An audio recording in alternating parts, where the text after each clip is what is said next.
Jai Hind. With immense pleasure and great honor, I, Dr. Nisha Rana, in charge IPR Cell, Swami Vivekanand Bharati University, Meerut, and Beta Bihar, and member AFTF Society, warmly welcome. Sorry to interrupt.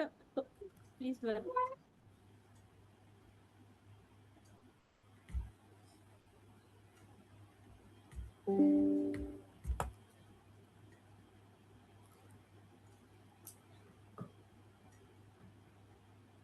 Sorry for the interruption because my niece was calling to me, so I was responding to her. Sorry for that.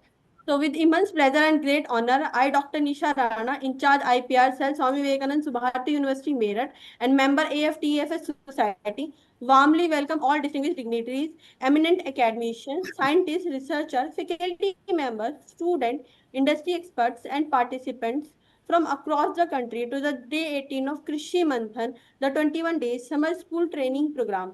The unique academic initiative is being jointly organized by Rani Lakshmibai Central Agriculture University, Jhansi, University of Agricultural Sciences, Raichur, Swami Vivekanand Subharati University, Meerut, GD Goenka University, Gurugram, संत गिरिरा गुरु विश्वविद्यालय Chhattisgarh, AFTEFS Society, Vital Biotech Education Group, Kota, Rajasthan. This program has been started from 1st June 2026 and will be continued to 21st June 2026, focusing on agriculture, horticulture, forestry, sustainability, entrepreneurship, modern technology, and skill development. Moving forward to the technical session, it's my privilege to introduce the speaker, Dr. Manoj Kumar Jharia. Sir is a senior assistant professor in Department of Farm Forestry at Sant Girira Guru Vishwavidyalaya, Ambikapur, Chhattisgarh since July 2014. He earned his BSc Agriculture and MSc Agriculture and PhD in Forestry from Indira Gandhi Krishi Vishwavidyalaya, Raipur. His research focused on forest ecology, natural resource management, sustainability, and agroforestry. He has published over 113 research papers, 22 books, and 125 book chapters, and 40 extension articles. Recognized among Stanford University and Elsevier World Top 2% scientists, he has received several prestigious awards, including Chhattisgarh Young Scientist Award, Excellence of Research Award 2024, and Best Academician Award 2025. With more than 8,000 citations and H index of 52 and I-10 of 137, Dr. Jharia serves as editorial board of leading international journal and is a life member of several prestigious societies. He has delivered over 40 invited talks and guided more than 138 postgraduate students. Now, I would like to request to Dr. Manoj to kindly deliver his lecture. Thank you very much, Dr. Nisha Rana, for a nicely introduction of me. I would like to thanks the all organizing institution, Dr. Jiten Mehta sir, and other member of this wonderful event organizing by different institutions. So, very good evening to everyone, all the faculty members, student, research scholar.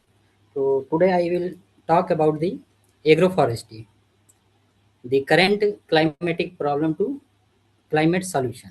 जो current scenario जो climate change हो रहा है, जिसके कारण बहुत सारे जो है पर्टर्बेशन हो रहे हैं, अलग अलग इकोसिस्टम जिसमें कि बहुत ज़्यादा प्रभाव पड़ रहा है। Am I audible sir? Yes, sir, you are my voice is not coming properly, please inform me. जो डिफरेंट जो क्लाइमेट चेंज के जो करंट सिनेरियो है, जिसके कारण बहुत ज़्यादा जो प्रॉब्लम हो रहे हैं, खासकर एग्रीकल्चर प्रोडक्शन की बात करें, चाहे वाटर क्राइसिस की बात करें, चाहे जितने भी नेचुरल बैलेंस या प्रोसेस है या फंक्शंस हैं, है ना, चाहे क्लाइमेट रेगुलेशन हो, हाइड्रोलॉजिकल साइकिल हो, न्यूट्रेंट साइकिल हो, आपका इकोलॉजिकल बैलेंस हो, बायोडाइवर्सिटी मैनेजमेंट हो, उसके कंजर्वेशन हो, कहीं ना कहीं ये क्लाइमेट चेंज जो क्लाइमेट शिफ्ट जो हो रहा है, उसके कारण बहुत ज़्यादा जो है प्रॉब्लम वाली कंडीशन हम फेस कर रहे हैं। बहुत सारे जो है आपका लैंड डिग्रेडेशन हो रहा है ड्यू टू इंटेंसिव जो एग्रोकेमिकल्स के हम जो यूज़ कर रहे हैं, उसके कारण, या फाल्टी मैनेजमेंट प्रैक्टिसेस है, या अनसाइंटिफिक कल्टीवेशन मेथड्स है, या ज़्यादा हाइब्रिड जो वैरायटीज़ हैं उनको इनकॉर्पोरेट कर रहे हैं, प्रॉपर जो है क्रॉप रोटेशन या क्रॉपिंग कैलेंडर को फॉलो नहीं कर रहे हैं, साइंटिफिक जो मैनेजमेंट प्रैक्टिसेस है उसको ऑप्ट नहीं कर रहे हैं due to greediness of the higher production. उसके कारण कहीं ना कहीं सॉइल का जो हेल्थ है, सॉइल क्वालिटी है, वो कहीं ना कहीं बहुत ज़्यादा प्रभावित हो रही है। और करंट सिनेरियो में जो सॉइल हेल्थ है वो वेंटिलेशन की स्थिति में है, जो कि ह्यूमन सर्वाइवल को कहीं न कहीं बहुत ज़्यादा प्रभावित कर रहा है। साथ ही साथ और जो डिफरेंट सेगमेंट हैं इकोसिस्टम के, उसमें भी बहुत ज़्यादा प्रॉब्लम आ रही है। चाहे हम फॉरेस्ट्री की बात करें, चाहे एग्रीकल्चर की बात करें, चाहे इकोलॉजी को ले लें, चाहे सराउंडिंग जो एनवायरनमेंट्स हैं, वहाँ की बात करें।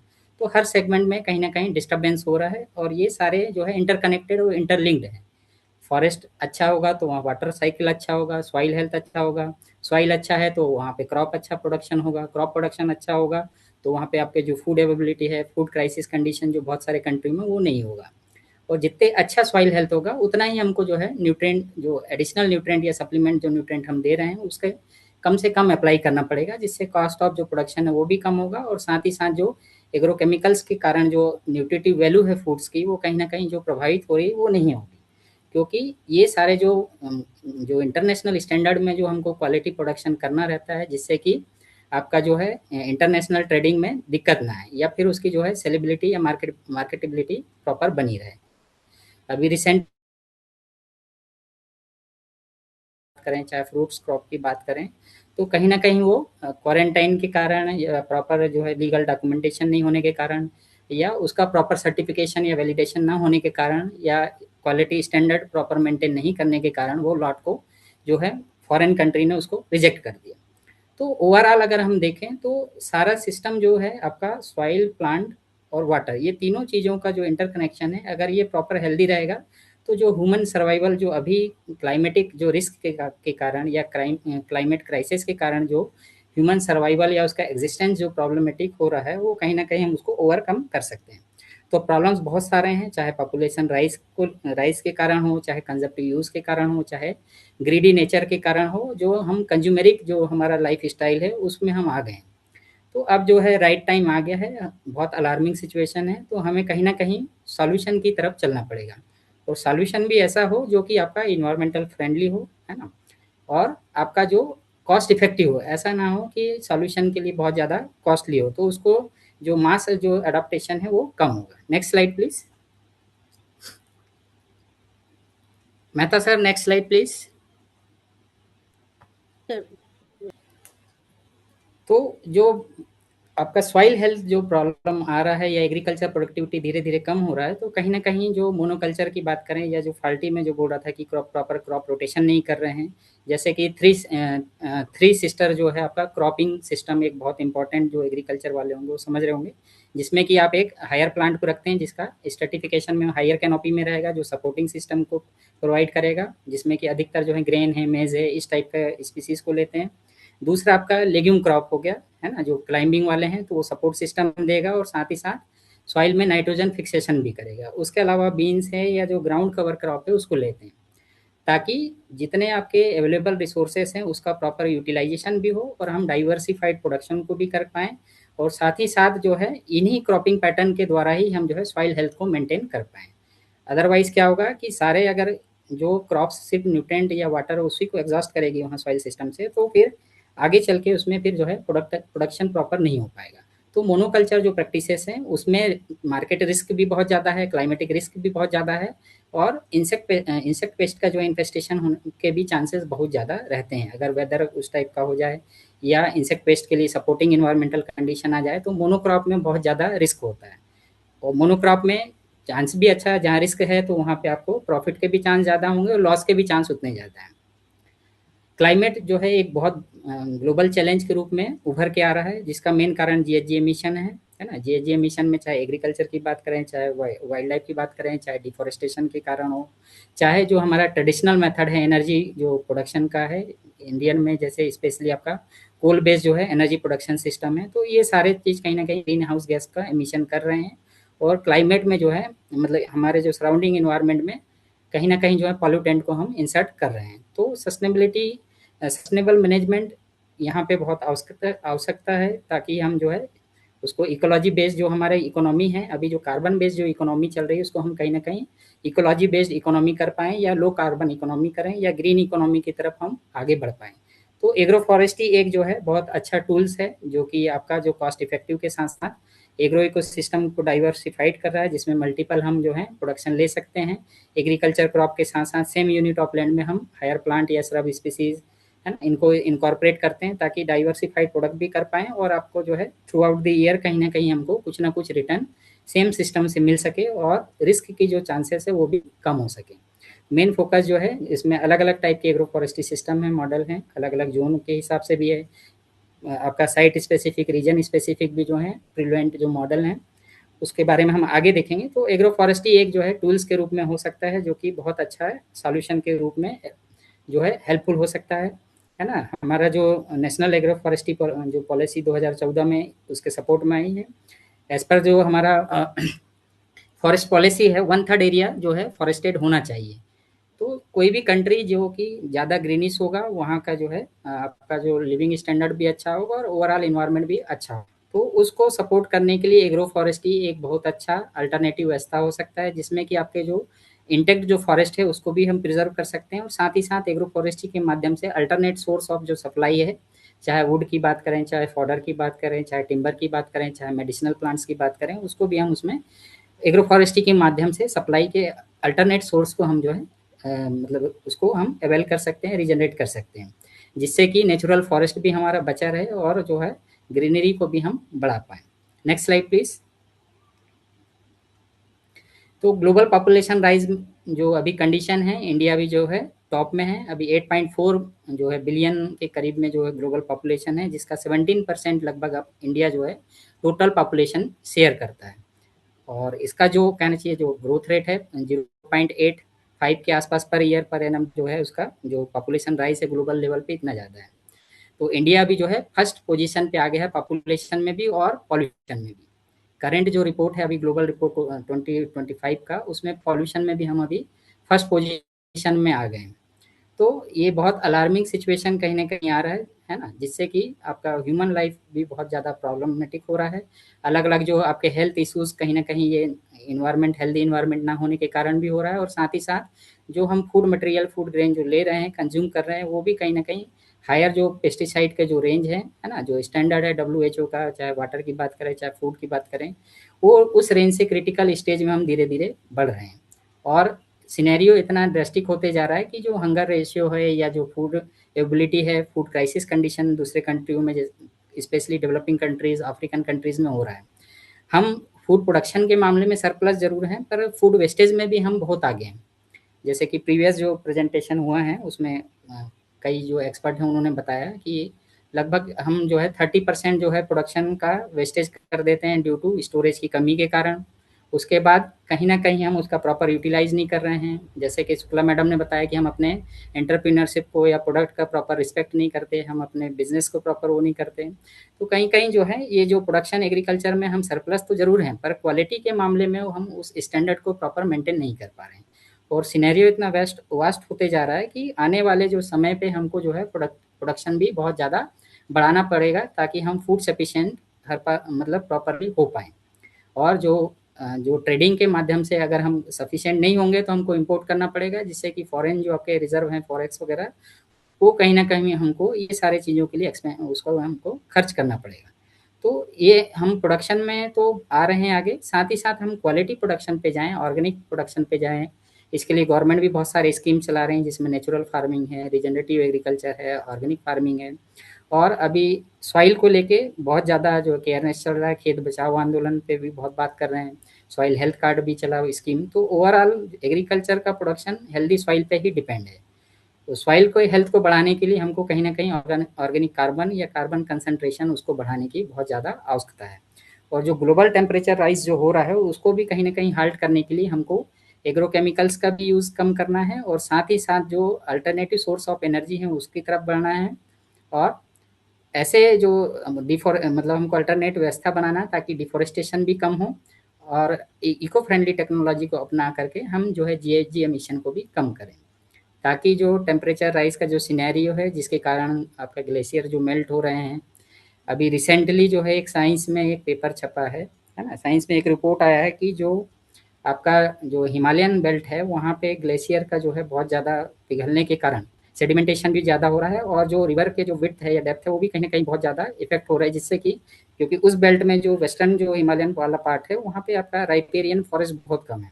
तो आने वाले समय पे या तो सडन जो है उस चेंजेस के कारण या तो फ्लड ऑकरेंस ज़्यादा होंगे या फिर आपका जो है ड्रॉट की कंडीशन भी बहुत ज़्यादा आने वाली, तो ये प्रेडिक्शन भी है।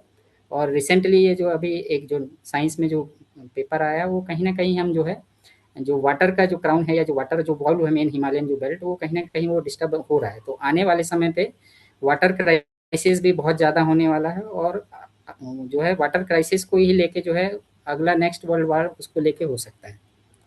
Next slide please. तो क्लाइमेट जो रिस्क हो रहा है उसके कारण बहुत सारे जो डिजास्टर वगैरह आ रहे हैं, तो कहीं ना कहीं ये हमको जो है सभी को कोलैबोरेटिव होके ही इस पे काम करने की आवश्यकता है ना। एक्ट लोकली थिंक ग्लोबली वाला जो कंसेप्ट है उसको लेके हमको अपने खुद से शुरुआत करके हम कैसे जो है क्लाइमेट चेंज को जो है कैसे हम अडाप्ट करें, उसको कैसे मिटिगेट करें, और कैसे जो है रेजिलियंस को लेके हम उस पर काम कर सकते हैं। तो इसमें जो है अलग अलग जो इको फ्रेंडली टेक्निक्स हैं या जो नेचर बेस्ड सॉल्यूशन जिसमें एग्रो फॉरेस्ट्री भी एक टूल्स है, उसको यूज़ करके हम जो है उसमें इन्वायरमेंटल सस्टेनेबिलिटी को बढ़ा सकते हैं, और जो इकोसिस्टम रेजिलियंस को भी डेवलप कर सकते हैं। तो कहीं ना कहीं हमको जो हमारी प्रैक्टिसेस हैं या जो अप्रोचेस है उसको जो इको फ्रेंडली जो है वे में ट्रांसफॉर्म करने की आवश्यकता है, जिससे कि क्लाइमेट जो चेंजेस हो रहे हैं उसको हम अडॉप्ट कर सकें और सस्टेनेबल मैनर पे जो है प्रोडक्शन और प्रोडक्टिविटी उसका एग्रो एग्रो इकोसिस्टम की बात करें, चाहे फॉरेस्ट्री सेक्टर या जो डिफरेंट सेक्टर से जो कमोडिटी प्रोडक्ट प्रोड्यूस कर रहे हैं, तो उसको हम कहीं ना कहीं जो है सस्टेनेबल मैनर पे उसको हम कर सकें और थ्रू आउट द ईयर उसकी एबिलिटी को बना सकें। Next slide please.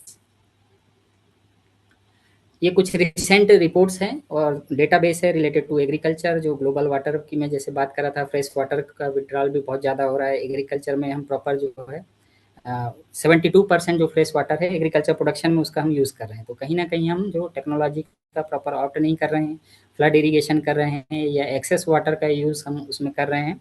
तो इसके लिए प्रॉपर जो है अभी रिसेंट टेक्नोलॉजी भी बहुत आ गए हैं, एआई बेस्ड भी हैं आपका, जो बहुत सारे कंप्यूटर ऑपरेटेड जो है प्रिसीजन फार्मिंग के रूप में भी जो अलग अलग जो कंप्यूटर बेस्ड टेक्नोलॉजी है कि जितनी रिक्वायरमेंट है उतना पानी दें, जब रिक्वायरमेंट हो उतना पानी ही दें, है ना। प्रीवियसली एक किसी ने एक केस स्टडी के रूप में भी बताया था कि कोई जो स्टूडेंट था आपका नवसारी वाले में ये केस था, वो पास आउट होके जो अंगूर का जो प्रोडक्शन कर रहे थे, तो उन्होंने कहीं ना कहीं मशीन लर्निंग एआई का यूज़ करके प्रॉपर जो है वाटर क्राइसिस वाली जगह में बेंगलोर के आसपास कोई फार्म है वहाँ पे उन्होंने इस टेक्नोलॉजी को ऑप्ट करके उसको किया है। तो कहीं ना कहीं हमको जो मिसयूज़ हम जो रिसोर्सेज का कर रहे हैं उसको कहीं ना कहीं चेक करने की ज़रूरत है, उसको हाल्ट करने की ज़रूरत है, ताकि हम उस रिसोर्सेज को फ्यूचर के लिए भी उसको बचा सकें। तो ग्लोबल जो एफएओ ने जैसे रिकमेंड किया है कि रेजिलियंस को बढ़ाना है फूड एग्रीकल्चर के लिए, वाटर स्पेशली, और कहीं ना कहीं जो है ग्लोबल कॉपरेशन में जो सपोर्ट सिस्टम, स्पेशली जो फाइनेंशियल सपोर्ट सिस्टम जो डेवलपिंग कंट्रीज़ है जहाँ पे बहुत ज़्यादा रिस्क है, वहाँ कहीं ना कहीं अलग अलग स्कीमों के माध्यम से फिनेंशियल असिस्टेंस देके जो है क्लाइमेट जो आपका जो है क्रेडिट सिस्टम के थ्रू या क्लाइमेट फाइनेंस के थ्रू, है ना, जिसमें कि आप एफॉरेस्टेशन या जो ग्रीन ऑडिटिंग के लिए जो है क्लाइमेट फाइनेंस भी जो है ग्लोबल लेवल पे अलग अलग इंस्टीट्यूशन और ऑर्गेनाइजेशन सपोर्ट सिस्टम दे रहे हैं। Next slide please.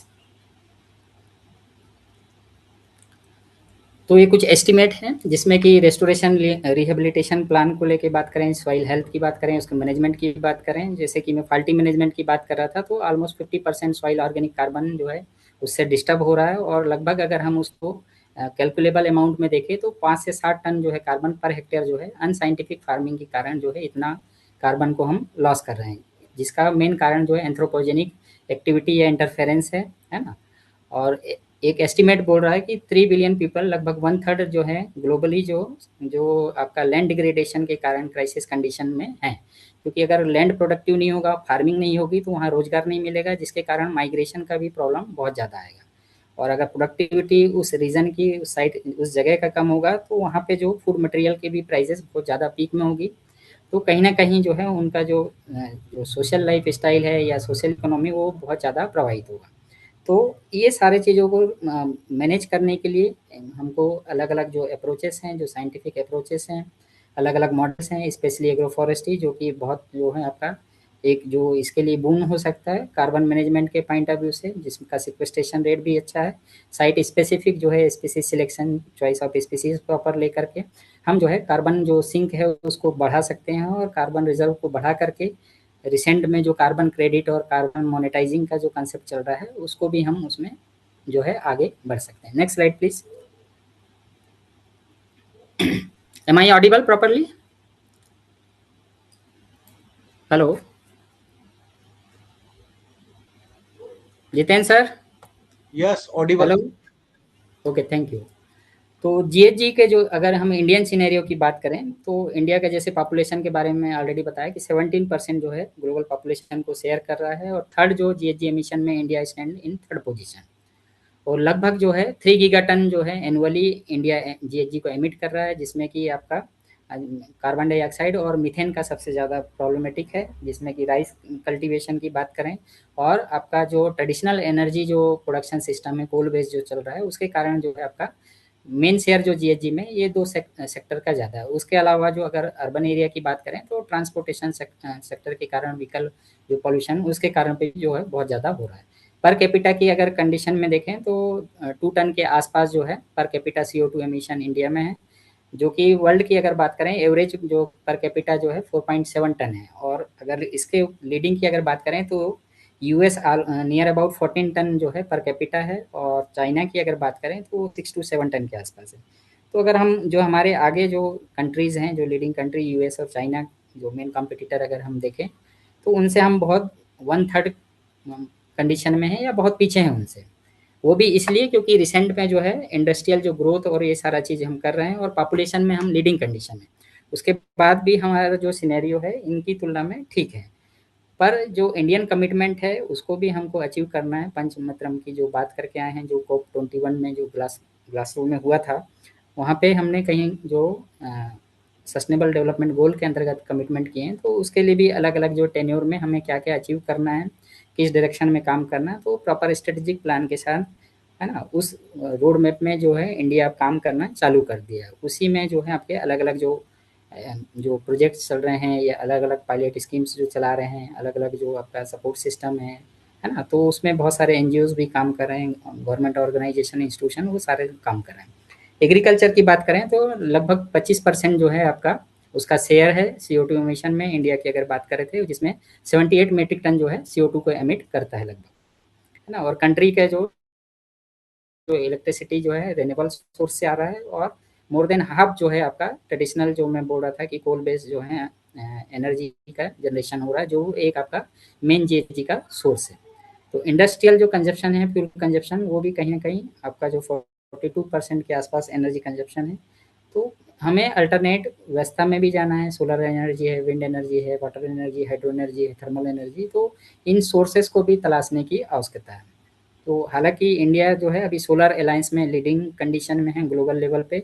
Indian alliance को जो है इंडिया ही हेड कर रहा है, मतलब ग्लोबल जो आपका सोलर अलायंस है उसको इंडिया ही हेडिंग कर रहा है। और इसमें जो आपका कोची जो एयरपोर्ट है इंडिया में वो फुल्ली जो है सोलर एनर्जी ऑपरेटेड है। तो कहीं ना कहीं हम कुछ जो है रोल मॉडल के रूप में या एक अच्छे अचीवमेंट के रूप में कुछ कुछ सेगमेंट में काम कर चुके हैं। अगर ऑर्गेनिक की बात करें, ऑर्गेनिक फार्मिंग या ऑर्गेनिक प्रोडक्शन में, तो नॉर्थ ईस्ट रीजन जो है सिक्किम वगैरह वो आपका 2016-17 से ही ऑर्गेनिक की तरफ कन्वर्ट हो गया है। तो मैक्सिमम जो एरिया धीरे धीरे उस तरफ भी जा रहे हैं। अभी नेचुरल फार्मिंग के बीच में बहुत उसमें कंसेप्ट में चला, फिर आपका रिजनरेटिव एग्रीकल्चर में भी बहुत काम हुआ। तो अभी जो है अब खेत बचाओ और आपका soil health card, soil health को लेके, सॉइल क्वालिटी को लेके बहुत ज़्यादा अभी जो है इंडियन गवर्नमेंट का कंसर्न है, और उस पर्सपेक्टिव उस डायरेक्शन में काम बहुत ज़्यादा स्पीड अप करा जाए। Next slide, next slide please. तो जैसे मैंने बताया कि जो इंडिया अगर एयर पॉल्यूशन की बात करें तो वो सेकंड कंडीशन में है बांग्लादेश के बाद। टॉप 50 जो मोस्ट पॉल्यूटेड सिटी वर्ल्ड की अगर हम बात करें तो 42 सिटीज़ जो है इंडिया में है, जहाँ पे आपका वाटर क्वालिटी वो जो एयर क्वालिटी इंडेक्स की बात करें वो बहुत ज़्यादा आपका ख़राब कंडीशन में है ना, जिसमें कि आपका जो है जो सबसे ज़्यादा बिहार का बेगूसराय ना, वहाँ पे सबसे ज़्यादा कंडीशन क्रिटिकल है, फॉलोड बाय गुवाहाटी और दिल्ली। और इंडिया में 140 जो मिलियन पीपल हैं वो कहीं ना कहीं आपका 10 टाइम जो WHO का स्टैंडर्ड है उससे ज़्यादा जो है सेफ लिमिट से ज़्यादा पॉल्यूटेड कंडीशन में इतने पीपल जो हैं सांस ले रहे हैं। और 20 सिटीज़ में 13 जो है वर्ल्ड के ऐसे हैं जो कि एनुअल जो लेवल है एयर पॉल्यूशन का इंडिया में वो सबसे ज़्यादा वहाँ पे है। तो सिनेरियो धीरे-धीरे बहुत ज़्यादा जो है ड्रास्टिक होते जा रहा है और हमें बहुत ज़्यादा कंसर्न लेने की आवश्यकता है, क्योंकि इसके कारण जो है कहीं न कहीं जो है आपका कैज़ुअल्टी और जो मोर्टेलिटी है प्रीमैच्योर डेथ की जैसे बात करें तो लगभग 2 मिलियन के आसपास ड्यू टू एयर पॉल्यूशन के कारण और अलग-अलग जो डिजीज़ेज़ या जो हेल्थ हैज़ार्ड हो रहा है ड्यू टू पॉल्यूशन, ये कहीं न कहीं बहुत अलार्मिंग सिचुएशन में है। Next slide please. Major sources की अगर बात करें तो जैसे कि मैं पहले भी इसके बारे में बताया हूँ, तो ये अलग-अलग सेगमेंट्स हैं जिसमें कि आपका सीएफसी जो है आपका इलेक्ट्रिकल अप्लायंस के द्वारा CO2, अलग-अलग लैंड यूज़ चेंज के कारण फॉसिल फ्यूल कंजप्शन, कोल कंजप्शन, फर्टिलाइज़र के यूज़ के कारण जो मीथेन है आपका पैडी फील्ड के कारण, रूमिनेंट के कारण। तो ये अलग-अलग जो जीएचजी के सोर्सेज़ हैं वो किस-किस सेगमेंट से जो है एनवायरनमेंट में एमिट हो रहा है, ये उसका जो है ग्राफिकल रिप्रेजेंटेशन। Next slide. तो ह्यूमन वांट और जो उसकी नीड है वो कहीं न कहीं वो धीरे-धीरे बढ़ते ही जा रहे हैं और कंज़र्वेटिव यूज़ की तरफ हम जा रहे हैं और नेचुरल रिसोर्स के प्रति जो सिविक जो हमारा रिस्पॉन्सिबिलिटी होना चाहिए, है ना? वो नहीं है। कंज़र्वेटिव अप्रोच होना चाहिए पर हम कंज़्यूमरिक अप्रोच पे वहाँ काम कर रहे हैं जिससे कि ग्लोबल एनवायरनमेंट वो रिस्क की कंडीशन में आ रहा है। और वांट्स जो है ह्यूमन की वांट्स लिमिटलेस है, वो कभी ख़त्म नहीं होगी। वो धीरे-धीरे और ग्रीडीनेस के कारण जो है कंज़र्वेटिव यूज़ जो नेचुरल रिसोर्सेज़ का कहीं न कहीं कर रहे हैं, ताकि ज़्यादा से ज़्यादा वो इकोनॉमिक गेन को ले सकें। Next slide. इंडिया के जो प्रेडिक्शन की अगर बात करें, स्पेशली जो क्लाइमेट पर्टर्बेशन के कारण, जैसे कि मैंने पहले बताया वाटर टावर ऑफ एशिया जिसको हिमालय को बोलते हैं, वो कहीं न कहीं उसमें आपका शिफ्टिंग जो है होने लगा है रिवर का, जिससे कि भी आगे चल के बहुत ज़्यादा ड्रास्टिक सिनेरियो आएगा। ड्राई डेज़ भी जो है 38% जो है वो बढ़ रहा है 2050 तक जो है इसका प्रेडिक्शन। और जो है ये सेंचुरी के ख़त्म होते तक सी लेवल राइज़ भी बहुत ज़्यादा बढ़ जाएगा, जिससे कि कोस्टल एरिया में भी जो है आपका सबमर्ज ये एरिया हो जाएँगे, जिससे कि आपका माइग्रेशन और जो है पीपल जो इनका हैबिटेशन है, चाहे उनका जो रिसोर्सेज़ हैं, वो कहीं न कहीं लॉस की कंडीशन में आगे जाएँगे।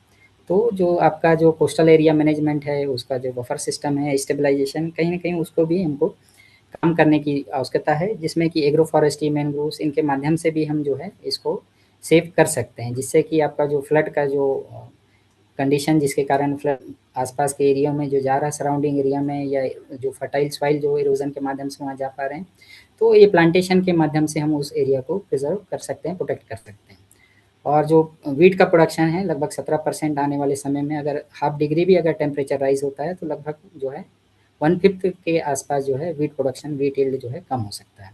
हिमालयन जो ग्लेशियर है वो आने वाले 10 साल में लगभग 30% के आसपास वो कम हो जाएगा और फूड ग्रेन प्रोडक्शन भी जो है ऑलमोस्ट 30% तक रिड्यूस करेगा, जिससे कि क्या होगा क्लाइमेटिक पर्टर्बेशन के कारण जो वेक्टर बोर्न डिजीजेस हैं ये सारे चीज़ भी बढ़ेंगी और बायोडायवर्सिटी को भी जो है ये लॉस करेगा। 1/4 जो है बायोडायवर्सिटी आने वाले 4-5 साल में जो है डिसअपियर हो जाएंगे। तो ये सारे जो प्रेडिक्शन है साइंटिफिक जो एक्सप्लोरेशन के माध्यम से जो पास्ट और प्रेजेंट और उसके बेसिस पे जो है ट्रेंड एनालिसिस करके इसको देखते हैं, तो ये कहीं ना कहीं बहुत कंसर्न का विषय है, क्योंकि ओवरऑल अगर ये वाटर नहीं रहेगा, बायोडायवर्सिटी नहीं रहेगा, तो वहाँ पे बहुत सारी चीज़ें कहीं ना कहीं आपका इकोसिस्टम जो बैलेंस है या जो बैलेंस की जो चेन है कहीं ना कहीं कोई लिंक या कड़ी टूटेगी, जिससे कि फिर वो सिस्टम जो आपके इंटरकनेक्टेड जो इकोसिस्टम है वो प्रभावित होंगे। Next slide please. तो हमें अब जो है सस्टेनेबिलिटी और सस्टेनेबल डेवलपमेंट की तरफ पे जाना पड़ेगा, क्योंकि ओवरऑल जो ग्लोबल एजेंडा है वो सस्टेनेबल डेवलपमेंट को ही लेके चल रहे हैं कि हमें ऐसे अप्रोचेस को लेके चलना है जो कि होलिस्टिक हो, है ना, और जो है आपका नेचुरल जो रिसोर्सेस हैं उसको प्रिजर्व करें ताकि आने वाले जनरेशन के लिए भी हम उसको बचा पाएँ। तो सस्टेनेबिलिटी का मतलब ही वही है कि एबिलिटी टू एंड्योर, ऐसे कंडीशन कि हम ऐसे उसका यूज़ करें कि आने वाले समय पे हम फ्यूचर जनरेशन के लिए उसको बचा पाएँ। और इस डिफरेंट अप्रोचेस को लेके साइंटिफिक जो इनोवेशन है या प्रोसेस है उसको लेकर के हम अगर आगे बढ़ते हैं तो वही जो है होलिस्टिक आपका मैनेजमेंट और सस्टेनेबल डेवलपमेंट की तरफ जो है ट्रांसफॉर्मेटिव हम हो सकते हैं, जिससे कि जो है ग्रीन डेवलपमेंट या ग्रीन डिज़ाइन या जो ग्रीन इकोनॉमी की तरफ हम आगे बढ़ सकते हैं। Next slide please. तो सस्टेनेबिलिटी हम किसे बोलें, तो ऐसे जो हों कि हम ऐसा कंप्रोमाइज़ ना करें फ्यूचर जनरेशन को, प्रेजेंट में जो नीड्स हैं उसको भी हम कर पाएँ। ऐसा ना हो कि हम कंजप्टिव यूज़ करें, ओवर यूज़ करें, और ऐसा भी ना हो कि हम इनएफिशिएंट हों, चाहे प्रोडक्शन की बात करें, चाहे टेक्नोलॉजिकली एफिशिएंसी की बात करें, तो कहीं न कहीं हमको बीच का जो रास्ता है, उसको लेके चलना है, जिससे कि हम एक सस्टेनेबिलिटी एरिया में रह सकते हैं। टू मच करेंगे तो हमारे रिसोर्सेज़ जो हैं, आने वाले जल्दी ही कुछ समय पे जो है डिप्लीट हो जाएँगे, और अगर हम उसका प्रॉपर जो नहीं कर पा रहे हैं, नॉट इनफ का जो रेंज है, वो हम एफिशिएंट यूटिलाइज़ेशन नहीं कर पा रहे हैं। जैसे वाटर की बात कर रहे हैं, आप अगर फ्लड इरिगेशन दे रहे हैं, तो हमारे पास रिसोर्सेज़ तो है, पर फ्लड इरिगेशन में जो है हम ओवर जो है एक्सेस वाटर अवेलेबल प्लांट को करा रहे हैं, तो वो नहीं, जिसकी उसकी जितनी यूटिलिटी नहीं है, वो रिसोर्सेज को भी हम कहीं ना कहीं बर्बाद कर रहे हैं। तो कहीं ना कहीं हमको एक सस्टेनेबल एरिया देखना होगा हर सेगमेंट में, हर सेक्टर में, जिससे कि हम इन्वायरमेंट को भी प्रोटेक्ट कर सकें, इकोनॉमिक भी ग्रोथ कर सकें, और सोशल वेलबींग हो, जिससे कि इंक्लूसिव जो है सोसाइटी का डेवलपमेंट हो पाए। Next slide please. तो सस्टेनेबिलिटी की बात करें तो हम जो है परेशान हो रहे हैं कि अर्थ जो है, अर्थ इकोसिस्टम ऐसा मतलब डिस्टर्ब हो जाएगा, अर्थ को ये प्रॉब्लम हो जाएगा, बायोडाइवर्सिटी को ऐसा हो जाएगा, बायोडाइवर्सिटी नहीं रहने से जो है आपका वो कोलैप्स हो जाएगा। पर कहीं न कहीं ये सब चीज़ नहीं रहेगी तो ह्यूमन सर्वाइवबिलिटी या ह्यूमैनिटी जो है वो क्वेश्चनेबल कंडीशन में आ जाएगा। अर्थ जो है अपने नेचुरल सिस्टम में कैरिंग कैपेसिटी के हिसाब से, है ना, वो अपने आप को बैलेंस कर लेगी। जो उसकी कैरिंग कैपेसिटी है उससे ज़्यादा वो ना एंट्री करने देगी, और ना ही जो है ओवर ज़्यादा उससे ज़्यादा आप कर पाएँगे। क्योंकि कहीं न कहीं जो आपके डिज़ास्टर जो हो रहे हैं, ये सब क्या है, नेचुरल बैलेंस करने के ही प्रकृति के अपने तरीके हैं। तो प्रकृति अपने आप में सेट है, वो अपने आप को मैनेज कर लेगी। सोचने की ज़रूरत हमें ये है कि पृथ्वी प्रभावित होगी तो ह्यूमन का जो सर्वाइवल है, उसका एग्ज़िस्टेंस कैसे हो पाएगा। तो ये क्रिटिकल कंडीशन है, अलार्मिंग सिचुएशन है, तो हमें अपने अप्रोचेस को, अपने जो तरीके हैं, अपने जो प्रैक्टिसेस हैं, उनको कहीं न कहीं ट्रांसफ़ॉर्म करने की आवश्यकता है, उसको चेंज करने की आवश्यकता है, या जो है आपका रिस्पॉन्सिबल जो है बिहेवियर की तरफ आना पड़ेगा। सिविक सेंस को हमको इम्प्रूव करना पड़ेगा, एनवायरमेंटल फ्रेंडली होना पड़ेगा, एनवायरमेंट के प्रति रिस्पेक्टफुल होना पड़ेगा, क्योंकि हमें इसी एनवायरमेंट में ही रहना है। Next slide please. तो ओवरऑल जो है हम कैसे इसको कर पाएँ, तो कहीं न कहीं यहाँ पे आपका ये 3D जो आपका जो 3 सेगमेंट जो आपका ग्राफिकल प्रेजेंटेशन है फ्लो चार्ट के माध्यम से, कि साइंटिफिक हमारा विज़न होना चाहिए, सोच होना चाहिए, उसका एक्सप्लोरेशन होना चाहिए, टेक्नोलॉजिकल जो है आपका एडवांसमेंट होना चाहिए उसमें, और साथ ही साथ जो है ग्लोबल कोऑपरेशन, है ना? ग्लोबल लेवल पे cooperation in the sense of knowledge sharing है, फाइनेंशियल असिस्टेंस है, और इंस्पायरिंग फ्यूचर एक्शन। हमको फ्यूचर को देखते हुए, है ना, फ्यूचर जनरेशन के हिसाब से हमारे पास क्या रिसोर्सेस अवेलेबिलिटी है, फ्यूचर में क्या होगा, प्रॉपर प्रेडिक्शन और प्लानिंग के हिसाब से ये तीनों को कहीं ना कहीं हमको बैलेंस करने की आवश्यकता है। और जब तीनों एक साथ हो पाएंगे, साइंस के साथ साथ लोगों का कॉपरेशन और जो फ्यूचर के प्रति हमारा रिस्पॉन्सिवनेस, तो हम जो है प्रॉपर जो है इसको मैनेज कर सकते हैं, जिसमें कि R&D है, research and development, infrastructure development, है ना, सोशल प्रोटेक्शन, ये सारे चीज़ों को ध्यान में रख के हम जो है सस्टेनेबल डेवलपमेंट की तरफ आगे बढ़ सकते हैं। Next slide please. तो सस्टेनेबिलिटी जो गोल है ना, 195 जो उसमें सिग्नेटरी कंट्रीज हैं, 17 गोल्स जो हैं, UN जो एजेंडा है, 17 गोल को उसमें टारगेट सेट किया गया है। तो उसमें अलग अलग कंट्री के अपने अपने कमिटमेंट है कि हम कब सस्टेनेबल गोल को उसको प्राप्त कर सकते हैं, कब हम net zero emission, net carbon negative हम कब हो पाएंगे। तो अलग अलग कंट्री का जो है अलग अलग कमिटमेंट है। कुछ कंट्री ने ऑलरेडी जो है SDG गोल को प्राप्त कर चुका है ना, क्योंकि वहाँ पॉल्यूशन उतना नहीं है, ग्रीन कवर बहुत ज़्यादा है, पॉपुलेशन जो पर जो आपका कैपिटा जो लैंड एबिलिटी बहुत ज़्यादा है, तो वहाँ पे उतना नहीं है। तो कुछ कंट्री ऑलरेडी SDG गोल को प्राप्त कर चुका है। हमने जो है इंडिया का जो कमिटमेंट है 2070 तक है, हम 2070 तक जो है नेट जीरो एमिशन की कंडीशन में आ सकते हैं। तो नेट जीरो एमिशन क्या है, जितना हम एमिट कर रहे हैं उतना ही हम सिंक करने के लिए भी कर पा रहे हैं। जब दोनों का जो है जो वैल्यू है या जो रेंज है वो बराबर आ जाए, है ना, जितना हम एटमॉस्फेयर में एमिट कर रहे हैं और उतना ही हम डिफरेंट जो है अप्रोचेस के माध्यम से, सोर्सेस के माध्यम से उसको लॉन्ग जो पूल है, कार्बन पूल में अगर हम सिंक कर पा रहे हैं, स्टोर कर पा रहे हैं, तो वो नेट जीरो एमिशन की कंडीशन में आएगा। नेट जीरो तभी कहलाएगा। तो सस्टेनेबिलिटी जो गोल हैं उसको अचीव करने के लिए इकोनॉमिक और सोशल बेनिफिट, इसको भी ध्यान देना होगा।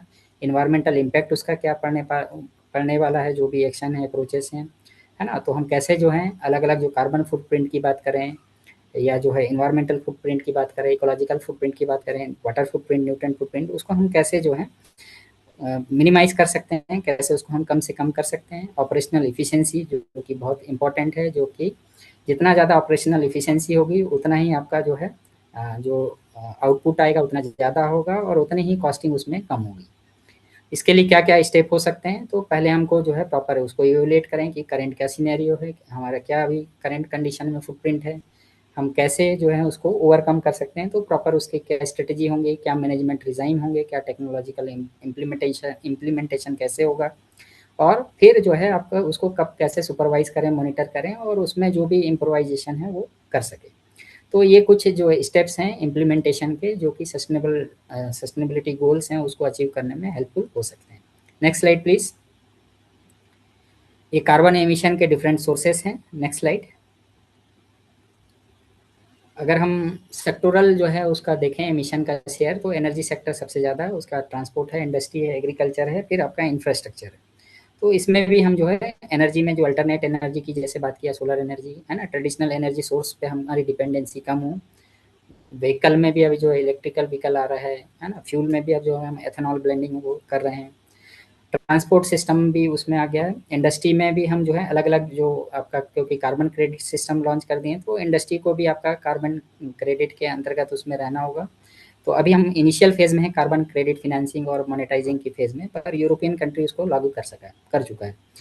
एग्रीकल्चर में भी हम 25% के आसपास जो है जे एमिशन में उसका शेयर है, पर अगर 100% के हिसाब से ग्लोबल में देखें तो एग्रीकल्चर का शेयर बहुत कम है और इंफ्रास्ट्रक्चर उसके बाद में। पर जो वाटर क्राइसिस कंडीशन जो हो रही हैं या रन ऑफ ज़्यादा हो रहे हैं, तो वो भी एक अभी जो कंडीशन है आपका धीरे-धीरे जो है आपका फायरबॉल की तरफ जो है अर्थ इकोसिस्टम बन गया है ना? फायरबॉल की तरह हीटिंग हो रहा है। और जो ग्रीन इंफ्रास्ट्रक्चर, ग्रीन डिज़ाइन की तरफ हमको सोचने की आवश्यकता है। इंफ्रास्ट्रक्चर में भी अर्बन फॉरेस्ट्री को इम्प्रूव करें, अर्बन एग्रो फॉरेस्ट्री है, अर्बन एग्रीकल्चर, ये सारे चीज़ों को बढ़ाना है। और जो बिल्डिंग के कारण जो सीमेंटिंग जो हम कर रहे हैं अर्थ क्रस्ट का, जो पहले आपका 50 ईयर में जो जितना हम सीमेंटिंग करते थे अर्थ क्रस्ट का due to infrastructure development, road network उसके माध्यम से, ये करंट में 20 ईयर हो गया है, मतलब जस्ट डबल से ज़्यादा हो गया है। जिसके कारण क्या हो रहा है कि जितने सॉइल का या अर्थ जो क्रस्ट है उसके पोर स्पेस धीरे-धीरे हम कम करते जा रहे हैं, जिसके कारण जो वाटर पर्कुलेशन है या इनफिल्ट्रेशन रेट है, वाटर रिचार्ज की जो कैपेसिटी है वो भी कम हो रही है। इसी के कारण जो है आपका जो फ्लड है वो भी धीरे-धीरे बढ़ते जा रहे हैं और साथ ही साथ जो सॉइल में जो ऑर्गेनिक मटेरियल, ऑर्गेनिक कार्बन कम होते जा रहा है, तो उसके कारण भी जो है वाटर होल्डिंग कैपेसिटी भी धीरे-धीरे कम हो रही है। Next slide please. तो कैसे क्लाइमेट को हम कैसे रेगुलेट कर, कैसे मैनेज करें, कैसे अडॉप्ट करें और साथ ही साथ एग्रीकल्चर को हम कैसे स्मार्ट बनाएं। तो ट्रेडिशनल जो आपके जो नॉलेज सिस्टम है उस पर भी हम जाएं, क्योंकि ट्रेडिशनल नॉलेज भी उस समय का वो इनोवेशन था। ट्रेडिशनल कोई भी आपका जो नॉलेज है वो पर्टिकुलर उस टाइम का, आज के समय में भले वो पुराना हो सकता है पर उस समय वो एक इनोवेशन रहा होगा। तो कुछ इनोवेशन जो ट्रेडिशनल इनोवेशन भी है, नॉलेज सिस्टम है या जो उनकी प्रैक्टिसेस हैं, वो जो आपके इको फ्रेंडली हों, बहुत अच्छे, जिसका साइंटिफिक ओरिएंटेशन हो, ऐसे चीज़ों को भी प्रमोट करना चाहिए। और जो आपका प्रोडक्टिविटी, रेजिलियंस और एमिशन जो ट्रिनिटी है, इसको हम जो है कैसे बैलेंस करें, कौन-कौन से अप्रोचेस को लेके चल सकते हैं, है ना? क्लाइमेट स्मार्ट एग्रीकल्चर हो सकता है उसमें, ठीक है? तो आपका क्लाइमेट स्मार्ट एग्रीकल्चर में अलग-अलग जो आपका साइंटिफिक प्रैक्टिसेस हैं, कब फर्टिलाइज़र देना है, कितना इरिगेशन देना है, कब क्रिटिकल फेज़ है, तो इसके तरह हमको ध्यान देना होगा, जिससे कि हम जो एनवायरनमेंट में जो एमिशन कर रहे हैं, है ना? प्रैक्टिसेस के माध्यम से वो कम हो। तो इसलिए उसको क्लाइमेट स्मार्ट बोल रहे हैं कि हम क्लाइमेट के हिसाब से अपने क्रॉपिंग पैटर्न या क्रॉपिंग एडमिक्सचर है उसको इस टाइप से डिज़ाइन करें कि क्लाइमेटिक शॉक के कारण जो रिस्क होने वाला है या जो क्लाइमेटिक वल्नरेबिलिटी जो होने वाली है उसको हम कम कर सकें, जिससे कि प्रोडक्शन भी मेंटेन हो सके और एमिशन को भी हम कम कर सकें। और जब हम तीनों को बैलेंस कर लेंगे तो वहाँ का जो ग्रोइंग इन्वायरमेंट है या जो लिविंग इन्वायरमेंट है वो भी अच्छा हो सकता है। इसके लिए भी जो है अलग-अलग इंस्टीट्यूशन, ऑर्गेनाइजेशन इसमें काम कर रहे हैं, फंडिंग भी कर रहे हैं। वर्ल्ड बैंक इसमें जो है एग्रीकल्चर, जो क्लाइमेट स्मार्ट एग्रीकल्चर को लेके डेवलपिंग कंट्री में बहुत ज़्यादा जो है ह्यूज अमाउंट में जो है फंडिंग कर रहा है। Next slide please. तो नेचर बेस्ड सॉल्यूशन एक बहुत अच्छा ऑप्शन हो सकता है कि नेचर में ही, अगर प्रॉब्लम नेचर में ही हो रहा है तो नेचर में ही उसका सॉल्यूशन है। तो हमें उस सॉल्यूशन को खोजने की आवश्यकता है और कौन से अप्रोचेस ऐसे हो सकते हैं कि जो कम से कम जो है आपका एमिशन को करे। एमिशन की मात्रा जैसे कट करना है तो हमको ऐसे ही सॉल्यूशन की तरफ जाना होगा जिसमें एग्रो फॉरेस्ट्री भी एक मॉडल हो सकता है। आपका ऑर्गेनिक फार्मिंग की बात कर रहे हैं, रीजनरेटिव एग्रीकल्चर की, नेचुरल फार्मिंग की, जीरो टिलेज फार्मिंग सिस्टम है ना, प्रिसीजन फार्मिंग है, प्रिसीजन एग्रीकल्चर है, आपका सस्टेनेबल इंटेंसिफिकेशन है, इको इंटेंसिफिकेशन है, इकोलॉजी बेस्ड जो है आपका फार्मिंग सिस्टम है, इसकी तरफ जाना की आवश्यकता है ना। जो कार्बन बेस्ड इकोनॉमी है उसको हमको जो है इकोलॉजी बेस्ड इकोनॉमी की तरफ बढ़ने की आवश्यकता है। तो हमको नेचर से जुड़ना पड़ेगा और उसके हिसाब से ही जो हमारे कुछ ट्रेडिशनल प्रैक्टिसेस हैं, है ना, या जो सब्स्टिट्यूट हैं एग्रोकेमिकल्स के, सिंथेटिक फर्टिलाइजर के, उसके जो सब्स्टिट्यूट है, अल्टरनेट सोर्सेस हैं, उसकी तरफ भी हम उसको बढ़ा सकें। शुरुआत में उसका जो है, जैसे ऑर्गेनिक फार्मिंग में अगर हम जाते हैं या नेचुरल फार्मिंग में, तो शुरू में जो है आपका जो आपका बेस्ट टाइम है 3 साल 5 साल, उसमें आपको प्रोडक्शन ज़रूर कम मिलेगा, पर उसके बाद आपको जो है प्रोडक्शन फिर वो आपका जो है रिगेन उसको कर सकते हैं थ्रू प्रॉपर मैनेजमेंट सिस्टम के द्वारा और ऑर्गेनिक जो मटेरियल है उसको ऐड करके। क्योंकि सॉइल अभी हमारी कंडीशन में, जैसे मैंने शुरू में ही बोला कि वेंटिलेशन वाली कंडीशन में है, सॉइल हेल्थ कार्ड बहुत पुअर है। इंडियन सॉइल से पोटास में जो है almost medium to high condition में, पर नाइट्रोजन और फास्फोरस की कंडीशन में लो टू पुअर वाली स्टेटस में। तो इसलिए हमको एडिशनल सोर्सेज देना ही पड़ रहा है ना, क्योंकि जो प्लांट के लिए जो एसेंशियल जो आपके न्यूट्रिएंट्स हैं वो ज़रूरी है, अदरवाइज़ वो उसके जो है अलग-अलग जो फेज़ हैं, चाहे ग्रोथ फेज़ किए हैं, ग्रोथ फेज़ हो, रिप्रोडक्टिव फेज़ हो, वो कंप्लीट नहीं हो पाएंगे। तो हमें नेचुरल जो है नेचर बेस्ड सॉल्यूशन की तरफ ही जाना पड़ेगा और जो लीकी न्यूट्रिएंट साइक्लिंग है एग्रीकल्चर में, वो एग्रो फॉरेस्ट्री के माध्यम से हम उसको परफेक्ट न्यूट्रिएंट साइक्लिंग के रूप में कर सकते हैं। Next slide please. तो ट्री, जैसे फॉरेस्ट की बात कर रहे थे, वेजिटेशन, वो एक बहुत इंपॉर्टेंट कंपोनेंट है, सेगमेंट्स हैं, चाहे सॉइल की बात करें, वाटर या वेजिटेशन, ये तीनों इंटरकनेक्टेड हैं। अगर एक अच्छा होगा तो ऑटोमेटिक दूसरा, वाटर अगर आपके पास है तो आप वहाँ प्रोडक्शन भी ले सकते हैं, वेजिटेशन भी लगा सकते हैं, वेजिटेशन अच्छा है तो वहाँ प्रेसिपिटेशन अच्छा होगा, प्रेसिपिटेशन अच्छा होगा तो प्लांट है तो वहाँ सॉइल ऑर्गेनिक मैटर अच्छा होगा, न्यूट्रिएंट लोडिंग ज़्यादा अच्छा होगा तो सॉइल हेल्थ बढ़ेगा। तो कहीं ना कहीं ये तीनों इंटरकनेक्टेड हैं, चाहे सॉइल अच्छा हो, चाहे प्लांट अच्छा हो, चाहे वाटर अच्छा हो, तीनों रहेगा तभी हम जो है, कोई भी अगर एक अच्छा हो गया तो दूसरे को वो सपोर्ट करेगा, वो कैटलिस्ट की तरह ही काम करेगा। तो अगर पर कैपिटा की अगर बात करें तो जो पर कैपिटा जो प्लांट की एबिलिटी है इंडिया में सबसे कम 28 प्लांट पर जो पर्सन के हिसाब से अवेलेबल है, और जो वर्ल्ड का जो एवरेज है पर पर्सन 422, तो हम बहुत पीछे हैं। अगर ओवरऑल अगर वर्ल्ड में देखें तो हम 9th पोजीशन में हैं फॉरेस्ट एरिया में, है ना। पर जो पर कैपिटा की बात करें, क्योंकि पॉपुलेशन हमारे यहाँ सबसे ज़्यादा है और जियोग्राफिकल एरिया के हिसाब से अगर हम 7th लार्जेस्ट कंट्री में हैं, उसके हिसाब से हमारा जो है फॉरेस्टेड एरिया बहुत कम है, 1/4 के आसपास ही है। तो हमें उसे 1/3 जो आपका इन जनरल 1/3 होना चाहिए, और जहाँ वैली रीजन है वहाँ 66% के आसपास वहाँ पे फॉरेस्ट एरिया होना चाहिए, अदरवाइज वहाँ पे लैंडस्लाइड है या सॉइल इरोजन वो बहुत ज़्यादा इंटेंस होगा। Next slide please. तो जो एवरेज जो हमारा जो डेफिसिट है, जो पर प्लांट की बात कर रहा था 422, तो कहीं ना कहीं हम प्लांटेशन फॉरेस्ट्री के माध्यम से, एग्रो फॉरेस्ट्री के जो डिफरेंट मॉडल हैं, social forestry, farm forestry, avenue plantation, उसके द्वारा हम उसको अचीव कर सकते हैं। तो मेन द्वंद्व जो है एग्रो फॉरेस्ट्री और एग्रीकल्चर, क्योंकि पॉपुलेशन ज़्यादा हो रहा है, एरिया हमारा जो है कम हो रहा है, एग्रीकल्चर एरिया कम हो रहा है ना। 328.8 मिलियन हेक्टेयर हमारा जियोग्राफिकल एरिया है, जिसमें कि आपका 60%, 50-60% के आसपास ही जो एरिया है आपका जो है एग्रीकल्चर, जहाँ पे डिफरेंट टाइप के हो सकते हैं। तो एग्रोनॉमिस्ट या एग्रीकल्चरिस्ट के ऊपर प्रेशर भी है, फार्मर के ऊपर भी प्रेशर है कि हमको इतने पॉपुलेशन, जो ह्यूज पॉपुलेशन वर्ल्ड के हमारे पास 17% है, उसका हमें फूड मटेरियल भी अवेलेबल कराना है। एकरेज भी जो है कम होते जा रहा है ड्यू टू जे आपका लेबर की एबिलिटी नहीं हो रही है, इतना ज़्यादा क्लाइमेटिक चेंज हो रहा है, वेदर चेंज हो रहा है, ड्रॉट कंडीशन हो रहा है, फ्लड कंडीशन आ रहा है, वेदर पैरामीटर में चेंजेस आ रहे हैं, तो प्रोडक्टिविटी भी कहीं ना कहीं कम हो रही है और एकरेज भी कम हो रहा है। तो प्रेशर है कि हमको फूड ग्रेन भी अवेलेबल कराना है, अदरवाइज आपका जो है जो नेशनल जो आपका इकोनॉमी है उसको कहीं ना कहीं फिर हमको एक्सपेंस करना पड़ेगा इंपोर्ट के माध्यम से। तो और दूसरी तरफ फॉरेस्ट भी बढ़ाना है, नेशनल पॉलिसी बोल रही कि 1/3 फॉरेस्ट एरिया होना चाहिए, ग्रीनरी बढ़ाएंगे तो वहाँ का जो है सीनिक वैल्यू, एस्थेटिक वैल्यू और आपका जो एसेट्स की जो वैल्यू है वो बढ़ेगी। वेजिटेशन जहाँ अच्छा होगा तो वहाँ बायोडाइवर्सिटी बढ़ेगा, ये सारा चीज़। तो फॉरेस्ट भी नहीं बढ़ा सकते, पूरा फॉरेस्ट भी नहीं कर सकते, पूरा एग्रीकल्चर भी नहीं कर सकते। तो इसके लिए हमको कहीं ना कहीं एग्रो फॉरेस्ट्री एक अच्छा माध्यम हो सकता है जो दोनों को बैलेंस कर सकता है, क्योंकि जो एग्रीकल्चर लैंड है उसी में हम जो आपके जो एरिया अंडर यूटिलाइज्ड है या जहाँ पे ब्लैंक एरिया है जो स्पेशली जैसे बंड वगैरह हो गया, कॉर्नर हो गया, कोई पैच हो गया, तो वहाँ पे हम प्लांटेशन या ये हायर ट्री जो वुडी प्लांट्स हैं उनको इनकॉर्पोरेट करके जो है प्रोडक्शन ले सकते हैं और एग्रीकल्चर जो प्रोडक्शन में जो उसको डाइवर्सिफाइड कर सकते हैं, डिफरेंट जो है उसमें प्रोडक्ट्स को हम ले सकते हैं। Next slide please. तो एग्रो फॉरेस्ट्री वही कोई नया टर्म नहीं है, ये बहुत जो परंपरागत तरीके से बहुत पहले से जब से ह्यूमन का सिविलाइजेशन हुआ है ना, जब से एग्रीकल्चर आया, तो कहीं ना कहीं होम गार्डन या आसपास सराउंडिंग एरिया में जो इम्पोर्टेंट ट्री हैं, जो बेनिफिशियल ट्री हैं, उसको कहीं ना कहीं हम पहले ही उसको जो है इनकॉर्पोरेट कर चुके हैं। तो एग्रो फॉरेस्ट्री में वही है कि डेलिबरेटली हम उसको एग्रीकल्चर के साथ में या एग्रीकल्चर लैंड में उसको इनकॉर्पोरेट करते हैं, ठीक है, जिसमें कि आपका एग्रीकल्चर ट्री कंपोनेंट हो सकता है और एनिमल भी उसमें एक सेगमेंट्स हो सकते हैं। Next slide please. ये एक पिक्टोरियल रिप्रेजेंटेशन है होम गार्डन का, एक टिपिकल होम गार्डन जिसमें कि आपका अलग अलग कंपोनेंट है, सेगमेंट्स हैं, जिसमें कि आपका जो है डोमेस्टिक रिक्वायरमेंट के साथ साथ कैसे बायोडाइवर्सिटी के लिए वो बहुत बेहतर हो सकता है उसके बारे में, एग्रो फॉरेस्ट्री कैसे क्लाइमेट एक्शन, बायोडाइवर्सिटी को प्रिजर्व करना, लाइवलीहुड को इम्प्रूव करना, इकोसिस्टम सर्विसेज स्पेशली आपका चाहे सॉइल मैनेजमेंट हो, सॉइल का जो है उसको बाइंड करके रखना, न्यूट्रेंट की एबिलिटी बढ़ाना, कार्बन सिक्वेस्ट्रेशन है ना, डायरेक्ट टेंजिबल आउटपुट हैं, बहुत सारे इंटेंजिबल आउटपुट हैं, उसको कर सकता है और साथ ही साथ बायो इकोनॉमी और रेजिलियंस को भी इंप्रूव करने में हेल्पफुल हो सकता है। Next slide please.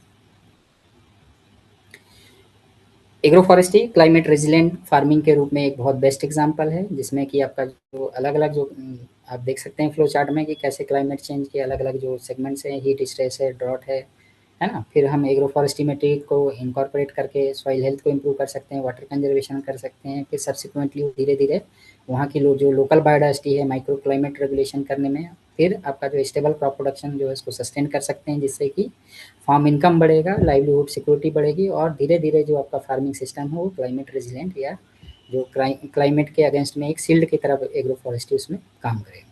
तो ये ओवरऑल आपका जो फ्लो चार्ट है कि कैसे जो है अलग अलग ट्री को इनकॉर्पोरेट करने से कैसे जो है सब्सिक्वेंट जो है हम सॉइल हेल्थ को, सॉइल न्यूट्रिएंट को उसको मैनेज कर सकते हैं और साथ ही साथ क्लाइमेट जो है रेजिलेंट फार्मिंग सिस्टम के रूप में उसको बिल्डअप कर सकते हैं। Next slide. Next slide please. तो एग्रो फॉरेस्ट्री पोटेंशियल की बात करें तो fodder, fuel, timber, medicinal plants, उसके अलावा जो है कार्बन सिक्वेस्ट्रेशन का जो है अलग अलग ये कुछ डेटाबेस है। Next slide.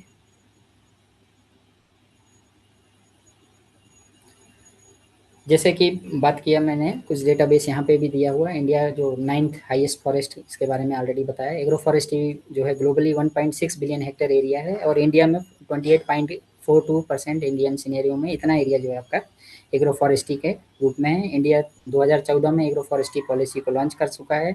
उसके अलावा जो है जो मिनिस्ट्री है उन्होंने एक सब मिशन भी एग्रो फॉरेस्ट्री के रूप में उन्होंने चलाया था 2016-17 में, जिससे कि हम क्या है ट्री फार्मिंग को प्रमोट कर सकें और ट्री को एग्रो इकोसिस्टम में इनकॉर्पोरेट कर सकें, जिससे कि जो है आपका जो डोमेस्टिक रिक्वायरमेंट है, चाहे फायरवुड की बात करें, फ्यूल वुड की बात करें, टिम्बर की बात करें, वो भी मिल सके और अल्टरनेट सोर्स ऑफ जो है जो इकोनॉमिक गेन के उसको हम इम्प्रूव कर सकें। Next slide please. तो ओवरऑल कोई भी एंटरप्रेन्योरशिप बिजनेस या कोई भी मॉडल का जो है उसका सक्सेस डिपेंड करता है अडॉप्टेशन में। अगर हम अडॉप्ट कब होगा, जब उसका इकोनॉमिक रिलेवेंस ज़्यादा हो या तो नीड बेस्ड हो। ओवरऑल अगर वो नीडी नहीं होगा या इकोनॉमिक रिटर्न नहीं मिलेगा तो वो कोई उसका जो है अडॉप्टेशन प्रॉपर नहीं हो पाएगा। और उसको चेक करने के लिए सबसे बेस्ट तरीका है कि उसका बेनिफिट कॉस्ट रेशियो क्या है। बेनिफिट कॉस्ट रेशियो अगर मोर देन 1 है तो वो सिस्टम वाइबल है इन टर्म्स ऑफ इकोनॉमिक वे।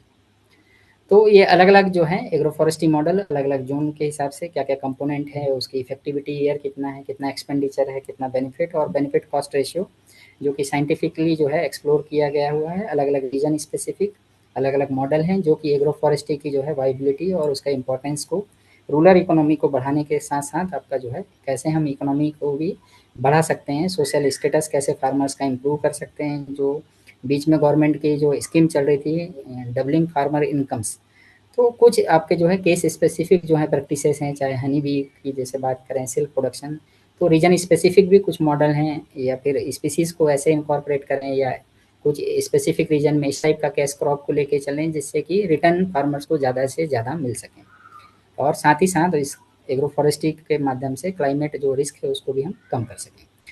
तो ये कुछ इकोनॉमिक प्रॉस्पेक्ट्स और डायमेंशन हैं अलग अलग एग्रो फॉरेस्ट्री सिस्टम के, जो कि इंडिया में बहुत ज़्यादा प्रिवेलेंट है। तो वहाँ पे अलग अलग जो है प्रॉपर जो है चॉइस ऑफ स्पीसीज़ को भी वहाँ पे स्क्रीन आउट किए हैं कि कौन सा ट्री किस क्रॉप कॉम्बिनेशन के साथ, क्रॉप कंपोनेंट के साथ अच्छा कर सकता है, किस कंडीशन में इरीगेटेड अनइरीगेटेड है, या सॉइल हेल्थ के हिसाब से कौन सा मॉडल जो है अप्रोप्रिएट होगा। Next slide please. ये भी कुछ जो है अलग अलग आपके जो region specific model. Next slide please.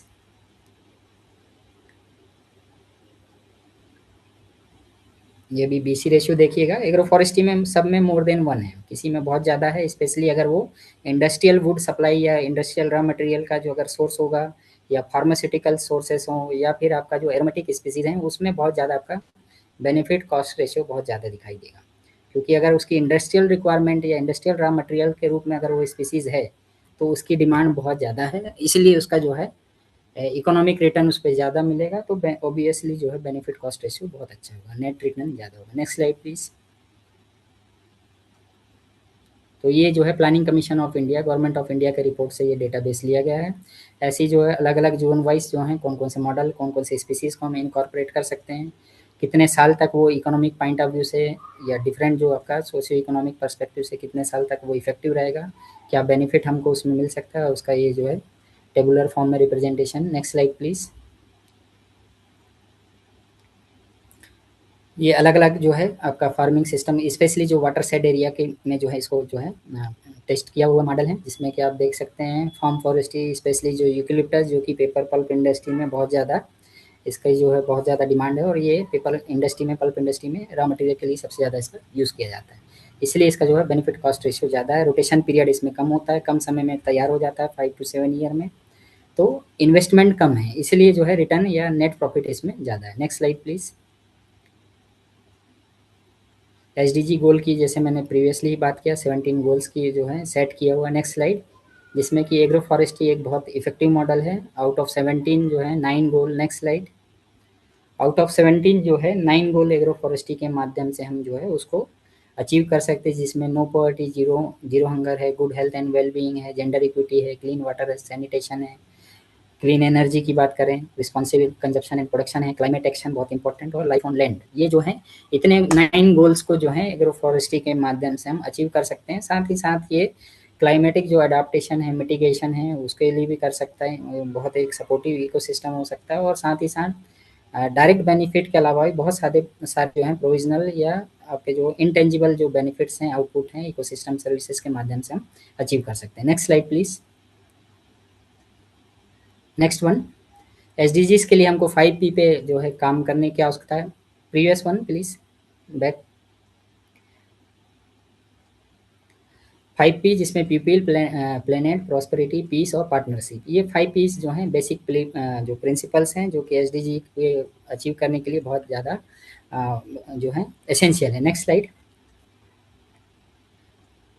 हाँ, तो कैसे हम जो है सस्टेनेबल डेवलपमेंट में अगर जाएँ तो क्या-क्या सस्टेनेबल अप्रोचेस होगा, तो रिसोर्स कंजर्वेशन को करें, input output management, innovation, international cooperation, knowledge sharing के लिए रेगुलेटरी रिफॉर्म्स को स्ट्रिक्ट जो है प्रोविज़न होना चाहिए।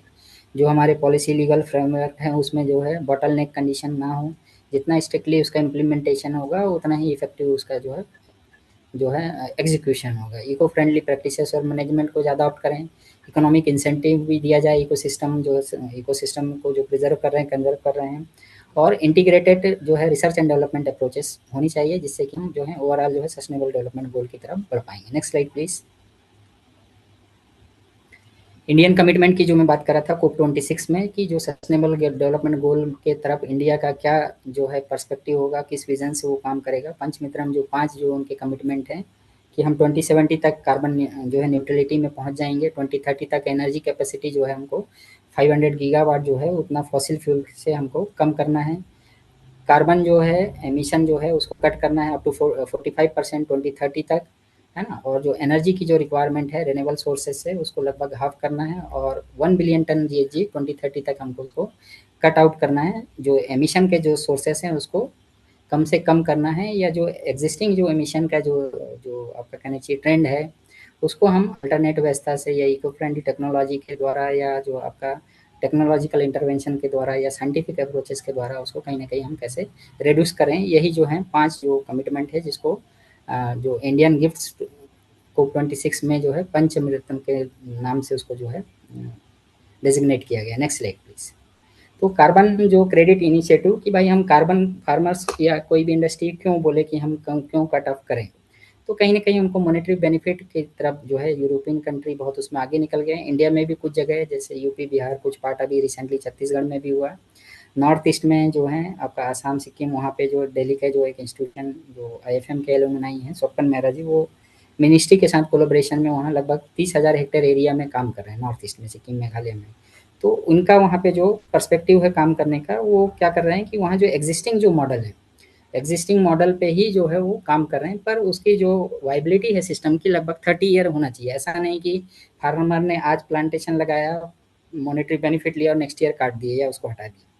तो उसमें कुछ टर्म्स एंड कंडीशन है, उसको प्रॉपर करें तो जो है हर उनको जो है टर्म्स एंड कंडीशन के हिसाब से उनको मोनेटाइज किया जाएगा। MVR जो फंक्शनल जो उसका एट्रीब्यूट्स हैं, monitoring, verification and reporting, then उसके बाद है रजिस्ट्रेशन एंड ऑडिटिंग, है ना। आप ये सारा चीज़ करेंगे, आपने कितना कैप्चर किया उसका प्रॉपर मॉनिटरिंग होगा, रिपोर्टिंग होगा, है ना। उसके बाद क्लेम करेंगे और फिर जब वो वेरीफाई हो जाएगा तो उसके बाद जो है मोनेटाइज करेंगे। तो ये अलग अलग जो है कंपनीज हैं, इनिशिएटिव्स हैं जो कि कार्बन क्रेडिट को लेकर के काम कर रहे हैं। अलग अलग आपके जो हैं उसमें आप पोर्टल में भी, ऑनलाइन पोर्टल भी हैं, भूमि मित्र, ग्रोवर्स पोर्टल है, रुपया ऐप है, बायो कार्बन क्रेडिट इन करके, ये अलग अलग जो हैं आपके ऑर्गेनाइजेशन, इंस्टीट्यूशन या NGOs भी इस पे काम कर रहे हैं जो कि कार्बन क्रेडिट है उसको मोनेटाइज करने में। और जो आपका जो इन्वायरमेंट को प्रिजर्व करने के लिए कैसे हम मॉनेटरी उनको इंसेंटिव बेनिफिट दे सकते हैं, कार्बन एमिशन को कट ऑफ करने का कैसे हम जो है उसको एक इकोनॉमिक गेन का एक रास्ता बना सकते हैं। Next slide please. Next one.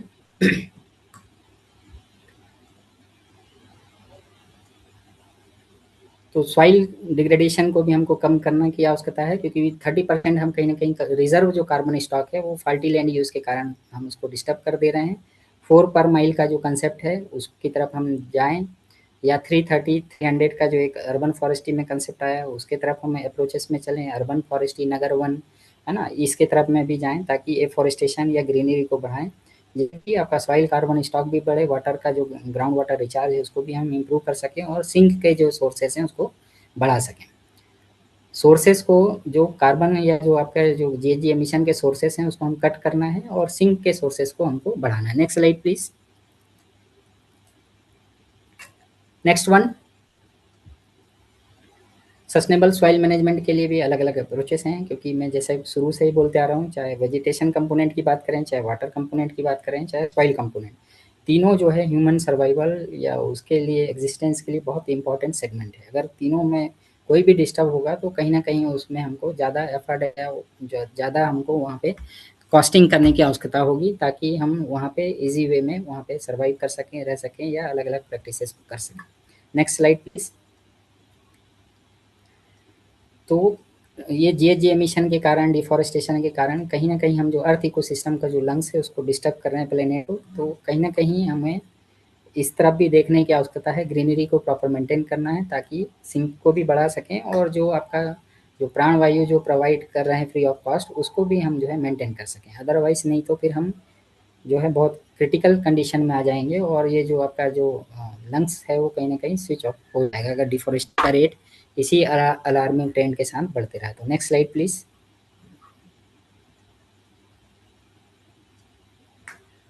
Net zero emission की अगर बात करें तो ये ग्राफिकल आप देख सकते हैं वर्ल्ड मैप में, है ना। अलग अलग जो कंट्रीज हैं, जो ग्रीन कंट्रीज जिसमें मेडागास्कर में बताया कि कुछ कंट्रीज जिसमें बेनिन और जो छोटे कंट्रीज हैं जहाँ पे फॉरेस्ट एरिया भी, ग्रीनरी भी अच्छा है, प्लस वहाँ पे पर कैपिटल लैंड एबिलिटी ज़्यादा है, तो वहाँ पे उन्होंने अचीव्ड ऑलरेडी कर चुका है मेडागास्कर, गेबन और ये बेनिन, ये सारे कंट्रीज जो हैं। और ब्लैक जो स्पॉट इंडिया का आप देख रहे हैं ये वाला पार्ट 2070 में हमने जो है हमारा जो कमिटमेंट है, तो ये आपका रोड मैप है कि अलग अलग कंट्री का क्या क्या कमिटमेंट है, कब वो किस कंडीशन में जो है नेट जीरो के एमिशन की कंडीशन में आ सकते हैं। Next slide please. तो नेट जीरो को कैसे एडवांस करें, तो हमको वही जो कार्बन बेस्ड इकोनॉमी है उसको हमको चेंज करना है, सोर्सेस को कम करना है, सिंक को बढ़ाना है, ग्रीन टेक्नोलॉजी को प्रमोट करना है, साइंटिफिक जो प्रैक्टिसेस हैं उसको ऑप्ट करना है, अल्टरनेट जो सोर्सेस हैं, है ना, चाहे प्रोडक्ट की बात करें चाहे एनर्जी की बात करें, उन सोर्सेस को बढ़ाना है और जो नेचुरल रिसोर्सेस एक कंजर्वेशन को बढ़ाए, ऐसी जो है टेक्नोलॉजी या प्रैक्टिसेस को ज़्यादा से ज़्यादा करना है, जिससे कि हम नेट ज़ीरो एमिशन के जो टारगेट हैं उसको बहुत जल्दी अचीव कर सकें, या उसकी तरफ में हमें कम एफर्ट में हम उसको कर पाएँ। Next slide please. तो कौन-कौन से ऐसे प्रैक्टिसेस हो सकते हैं, है ना? कार्बन रिडक्शन में एफिशिएंसी को बढ़ाएँ, टारगेट सेट करें, क्या करंट लेवल है, क्या सिनेरियो है, कैसे हम उसको कट ऑफ कर सकते हैं, प्रॉपर स्ट्रेटजी और प्लान उसको बनाएँ, है ना? क्लाइमेट से रिलेटेड प्रोजेक्ट्स जो हैं उसको देखें, कहाँ पे कंपनसेट कर सकते हैं करंट एमिशन को, low carbon product business model को जो है और ज़्यादा बढ़ाएँ, इम्प्रूव करें। Next slide. क्या-क्या पॉलिसीज़ हो सकती हैं इसमें, तो अलग-अलग जो है हमको न्यू ग्रीन पब्लिक इन्वेस्टमेंट उसकी तरफ है, कार्बन फाइनेंस को बढ़ाने की आवश्यकता है, इकोनॉमिक एक्टिविटी उसकी तरफ जो है हमको उसको ट्रांसफ़ॉर्म करने की ज़रूरत है, जो कंज्यूमेरिक जो लाइफ़स्टाइल है उसकी जगह कंज़र्वेटिव लाइफ़स्टाइल की तरफ जाना पड़ेगा। ग्रीन इकोनॉमी को प्रमोट करें, लो कार्बन इकोनॉमी की तरफ जाएँ, और जो नेचुरल रिसोर्स कंज़र्वेशन, प्रिज़र्वेशन है उसकी तरफ भी जो है आपको रिस्पेक्ट जो है बढ़ाएँ, सिविक सेंस बढ़ाएँ, एनवायरनमेंट के प्रति जो है ज़्यादा अच्छा जो है जो आपका रिस्पेक्टफुल रहें। तो इसके लिए जो एग्रो फॉरेस्ट्री में भी जो है अलग-अलग, जैसे बात कर रहा था, वल्नरेबिलिटी और क्लाइमेटिक जो शिफ्ट है उसके लिए भी जो है पॉलिसी बना चुके हैं। वर्ल्ड में हम लोग फर्स्ट हैं, करेंटली जो है 10 ऐसे कंट्री हैं जिन्होंने सेपरेट एग्रो फॉरेस्ट्री को भी इसको जो है फॉर्म कर चुका है, जो कि सस्टेनेबल डेवलपमेंट गोल की तरफ बहुत एक अच्छा अचीवमेंट हो सकता है। Next slide. कार्बन मैनेजमेंट एक बहुत इंपॉर्टेंट जो है पर्सपेक्टिव है, क्योंकि कार्बन, चाहे सॉइल कार्बन की बात करें, चाहे आपका जो कार्बन सिंक की बात करें, तो या लॉक्ड जो कार्बन है उसको बढ़ाने के लिए जो अलग-अलग जो हम कैसे उसको कर सकते हैं, मैनेजमेंट बहुत एक इम्पॉर्टेंट पर्सपेक्टिव है, प्रॉपर प्लानिंग और स्ट्रेटजी के साथ। और कैसे-कैसे हम कार्बन जो है सिंक्स को स्पेशली फॉरेस्ट वाइल्ड और सीन पे बढ़ा सकते हैं, कैप्चर को कैसे करें, सिक्वेस्ट्रेशन को कैसे इम्प्रूव करें। तो जो ज़्यादा पोटेंशियल जो आपके प्रैक्टिसेस हैं, टेक्नोलॉजी हैं या वेजिटेशन है, ऐसे स्पीशीज़ को ज़्यादा प्रमोट करें ताकि कार्बन सिंक को जो है पर यूनिट टाइम पे हम और ज़्यादा उसको इम्प्रूव कर सकें। Next slide please.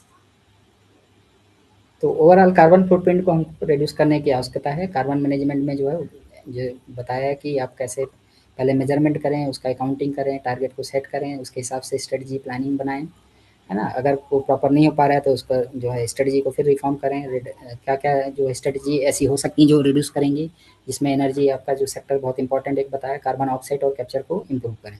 तो ये कोर कंपोनेंट हैं जो कार्बन मैनेजमेंट जो लॉन्ग टर्म वायबिलिटी या जो एनवायरमेंटल रेजिलियंस को बढ़ाने में हेल्पफुल हो सकते हैं। Next slide. कार्बन मैनेजमेंट एक बहुत इंपॉर्टेंट सेगमेंट है आपका सस्टेनेबल एनवायरनमेंट के लिए। तो जो आपका वेजिटेशन कार्बन और सॉइल कार्बन ही एक ऐसा है जो कि लॉन्ग टाइम फ्रेम के लिए हम उसको फिक्स करके रख सकते हैं। Next slide. तो एक कुछ कार्बन स्टोर जो कितना जो फॉरेस्ट है या प्लांटेशन है वो क्या-क्या है, इसकी कैपेसिटी पोटेंशियल है, अलग-अलग ग्लोबल सिनेरियो में उसका क्या स्कोप है, कितना जो कैपेबल है उसका प्रोडक्शन कितना है जो है सिंक को पर यूनिट एरिया में कर रहा है। ये एक कुछ साइंटिफिक डेटाबेस है जो कि एक प्रॉपर अंडरस्टैंडिंग वेजिटेशन के इंपॉर्टेंस को दिखा सकता है। इंडियन सिनेरियो में क्या है वो सारा चीज़। नेक्स्ट, है ना? सॉइल कार्बन की अगर बात करें तो ट्रॉपिकल, क्योंकि हम ट्रॉपिकल कंट्री में आते हैं, वो उसका एक डेटाबेस है। Next slide. Next slide. तो अलग-अलग जो आपके एग्रो फॉरेस्ट्री सिस्टम है उसका previous one sir, previous one, just scroll previous. तो अलग-अलग एग्रो फॉरेस्ट्री मॉडल्स भी हैं, जिसका भी अलग-अलग सिक्वेस्ट्रेशन रेट है। इंडिया में जो है अलग-अलग मॉडल को अलग-अलग जगह पे जो है टेस्ट किया गया है, उसका सिक्वेस्ट्रेशन वैल्यू क्या है। स्टॉक एक अलग चीज़ है, सिक्वेस्ट्रेशन पर यूनिट टाइम में कितना और बिल्डअप कर रहा है वो कहलाता है सिक्वेस्ट्रेशन। स्टॉक जो ऑलरेडी कैप्ड जो उसमें जो लॉक्ड जो कार्बन है वो स्टॉक कहलाता है। सिक्वेस्ट्रेशन पर यूनिट टाइम में जो आपका जो रिजर्व कार्बन रिजर्व है उसमें और कितना एडिशन हो रहा है, तो वो कहलाता है सिक्वेस्ट्रेशन रेट, है ना? तो इसलिए वैल्यू कम दिख रहा है सिक्वेस्ट्रेशन का, पर जो रिजर्व कार्बन में इतना unit carbon per year per hectare जो है इम्प्रूव कर रहा है। Next slide. तो ओवरऑल कार्बन मैनेजमेंट अप्रोच पे ज़्यादा जो है अलग-अलग जो हमको ध्यान देने की आवश्यकता है। उसमें एग्रो फॉरेस्ट्री में भी एक मॉडल के रूप में हो सकता है जो कि वेजिटेशन कार्बन, सॉइल कार्बन उसको इम्प्रूव करेगा। तो प्रॉपर हमको उसके लिए अंडरस्टैंडिंग की आवश्यकता है, उसका टारगेट सेट करने की ज़रूरत है, असेसमेंट प्रॉपर हो, टारगेट को सेट करें, प्रॉपर प्लानिंग करें, स्ट्रेटजी बनाएँ, मैनेजमेंट प्लान हों उसके, और कैसे-कैसे जो है हम कार्बन कंपनसेशन दें, जो कार्बन क्रेडिट मोनेटाइजिंग की बात कर रहे हैं, है ना? सोर्सिंग रिलेशनशिप को कैसे बैलेंस करें, तभी हम जो है ज़ीरो एमिशन नेट या जो है कार्बन स्टेबलाइजेशन, कार्बन एसिमिलेशन की तरफ ज़्यादा इम्प्रूव कर सकते हैं। Next slide please. Next one. तो अब हमें फाइनली ये जो लेक्चर का जो सार है कि अब हमें सोचने की ज़रूरत है कि आप कैसे वर्ल्ड, कैसे एनवायरनमेंट, किस सिनेरियो में रहना चाहते हैं। जो करंट अभी कंडीशन है, बैक करेंगे सर थोड़ा।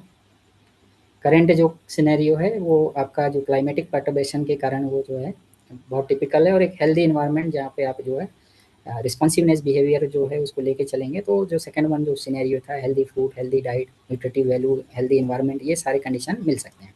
तो सस्टेनेबल फ्यूचर जो है, क्लाइमेट एक्शन, अगर सस्टेनेबल फ्यूचर चाह रहे हैं तो हमको क्लाइमेट एक्शन की तरफ बहुत ध्यान देना पड़ेगा। क्लाइमेट एक्शन जो है आपका SDG 13 के अंतर्गत आता है। एग्रो फॉरेस्ट्री 9 गोल को फुलफिल करने में जो है सक्षम है, जिसमें क्लाइमेट एक्शन भी एक इम्पॉर्टेंट है।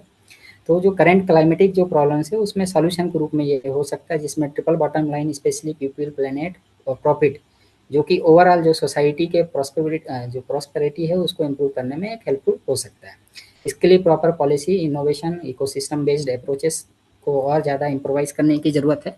और साइंटिफिक जो वैलिडेशन है या टेस्टेड जो मॉडल्स हैं या स्पीसीज़ है या क्रॉप्स हैं, उसको जो है साइट स्पेसिफिक मॉडल के रूप में ज़्यादा से ज़्यादा उसको प्रमोट करें, जिससे कि जो नेगेटिव जो कंसिक्वेंसेस है, चाहे एग्रीकल्चर प्रोडक्शन को लेके हो, चाहे आपका ट्री कंपोनेंट को लेके हो, वो कम से कम हो सके। Next slide. ये कुछ जो है आपका सस्टेनेबिलिटी, कार्बन मैनेजमेंट और इससे रिलेटेड जो पब्लिकेशन बुक्स के जो है रिसोर्सेज को कैसे मैनेज करें, रीजनरेटिव एग्रीकल्चर, अभी रिसेंटली जो है कार्बन इंसेंटिव के जो इंडियन पर्सपेक्टिव में क्या प्लान, क्या पॉलिसीज़ होना चाहिए, वो रिसेंटली अभी जो है फोर्थ कमिंग टाइटल है वो आने वाला। तो ये कुछ मेरे जो वर्क हैं, है ना, मेरे और जो टीम है इस पे, जो डॉक्टर अर्नब बनर्जी सर भी इसमें जुड़े हुए हैं, डॉक्टर धीरज यादव भी हैं, अभिषेक राज, डॉक्टर RS मीना जो नास फेलो हैं, उनके साथ ये हमारा कुछ कंपाइलेशन है। नेक्स्ट स्लाइड में। Next one.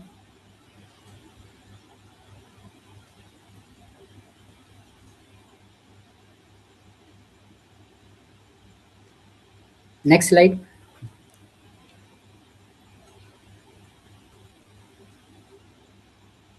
हाँ, नेक्स्ट वन। तो ओवरऑल जो मैसेज है, give back the mother nature more than what you have taken. जो आप रिसोर्सेज ले रहे हैं, कोशिश करिए कि ज़्यादा से ज़्यादा उनको दे सकें या कंजर्वेटिव वे पे उसको ले सकें, क्योंकि रूट ऑफ डेवलपमेंट वो आपके मदर नेचर के साथ ही है। जितने प्रॉब्लम्स हैं नेचर में या एनवायरनमेंट में, उसका सॉल्यूशन भी इसी नेचर या इसी एनवायरनमेंट में है।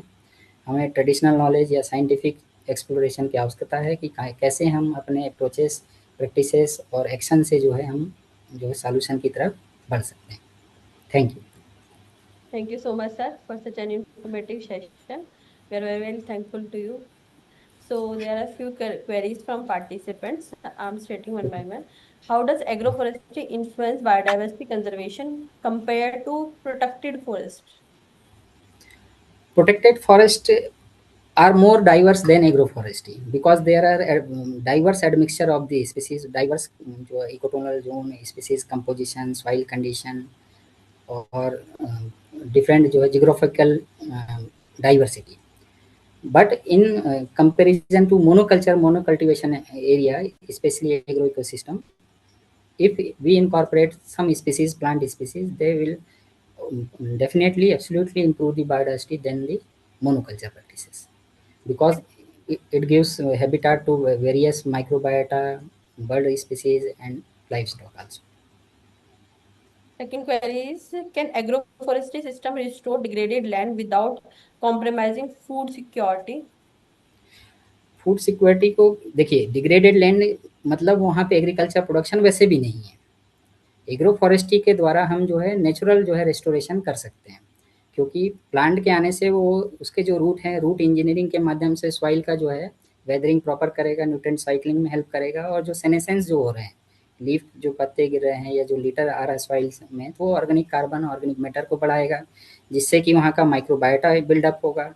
जब ऑर्गेनिक कार्बन एनरिच हो जाएगी सॉइल, तो वहाँ पे वाटर जो है स्टोरेज कैपेसिटी बढ़ेगी। जब वाटर स्टोरेज कैपेसिटी बढ़ जाएगी, तो कुछ समय बाद जो है धीरे धीरे वहाँ पे आप जो है जो हार्डी स्पीसीज, पहले हार्डी क्रॉप है उसको हम पहले इनकॉर्पोरेट कर सकते हैं, और जैसे ही सॉइल हेल्थ रिस्टोर हो जाएगा तो हम जो है मोर जो मतलब फास्ट ग्रोइंग स्पीसीज या ज़्यादा प्रोडक्शन लेने वाले स्पीसीज को फिर हम वहाँ पे ले सकते हैं, क्योंकि डिग्रेडेड एरिया तो वैसे ही आपका प्रोडक्टिव सिस्टम में तो है ही नहीं। वो तो ऐसे ही बैरन लैंड पड़ा हुआ है, अनप्रोडक्टिव है, जिसका कोई यूज़ नहीं हो रहा है। इवन हम उसको प्रोडक्शन सिस्टम में नहीं रखें तो धीरे-धीरे और वो जो है डिग्रेड होते जा रहे हैं थ्रू चाहे रन ऑफ के द्वारा सॉइल इरोजन हो रहा है, विंड इरोजन हो रहा है, या डायरेक्ट सनलाइट के एक्सपोजर में होने के कारण वहाँ के माइक्रोबायोटा डिस्टर्ब हो रहे हैं। तो डिग्रेडेड लैंड तो वैसे ही प्रोडक्टिव सिस्टम में नहीं है। एग्रो फॉरेस्ट्री या प्लांटेशन के माध्यम से हम उसको धीरे-धीरे जो प्रीवियस स्टेटस है या प्रीवियस स्टेट में उसको रिस्टोर कर सकते हैं, और फिर हम उसको ग्रेजुअली जो है आपका हायर प्रोडक्टिव सिस्टम में उसको हम जो है ट्रांसफॉर्म कर सकते हैं। Next query is, how can remote sensing and GIS improve agroforestry planning and monitoring? And why is agroforestry adaptation still limited despite its long-term benefits? Agro forestry का adaptation का जैसे बात किया, तो पहले सबसे ज़्यादा फार्मर इंटरेस्टेड तो हैं, और ऐसा नहीं कि फार्मर्स के फील्ड में प्लांट नहीं है। ट्रेडिशनल एग्रो फॉरेस्ट्री बहुत समय से चले आ रहा है, और फार्मर्स भी बहुत मतलब अवेयर हैं कि कौन से बहुत ज़्यादा इकोनॉमिक प्लांट्स, पर मेन प्रॉब्लम जो कमर्शियल स्पीसीज़ को लगाने में सबसे ज़्यादा दिक्कत है। जो इकोनॉमिक इम्पोर्टेंट के जो स्पीसीज़ हैं, स्पेशली टिम्बर, तो उसका एडॉप्टेशन इसलिए जो है लीस्ट है, क्योंकि एक तो क्या था, ग्रीन फेलिंग पहले बैन था।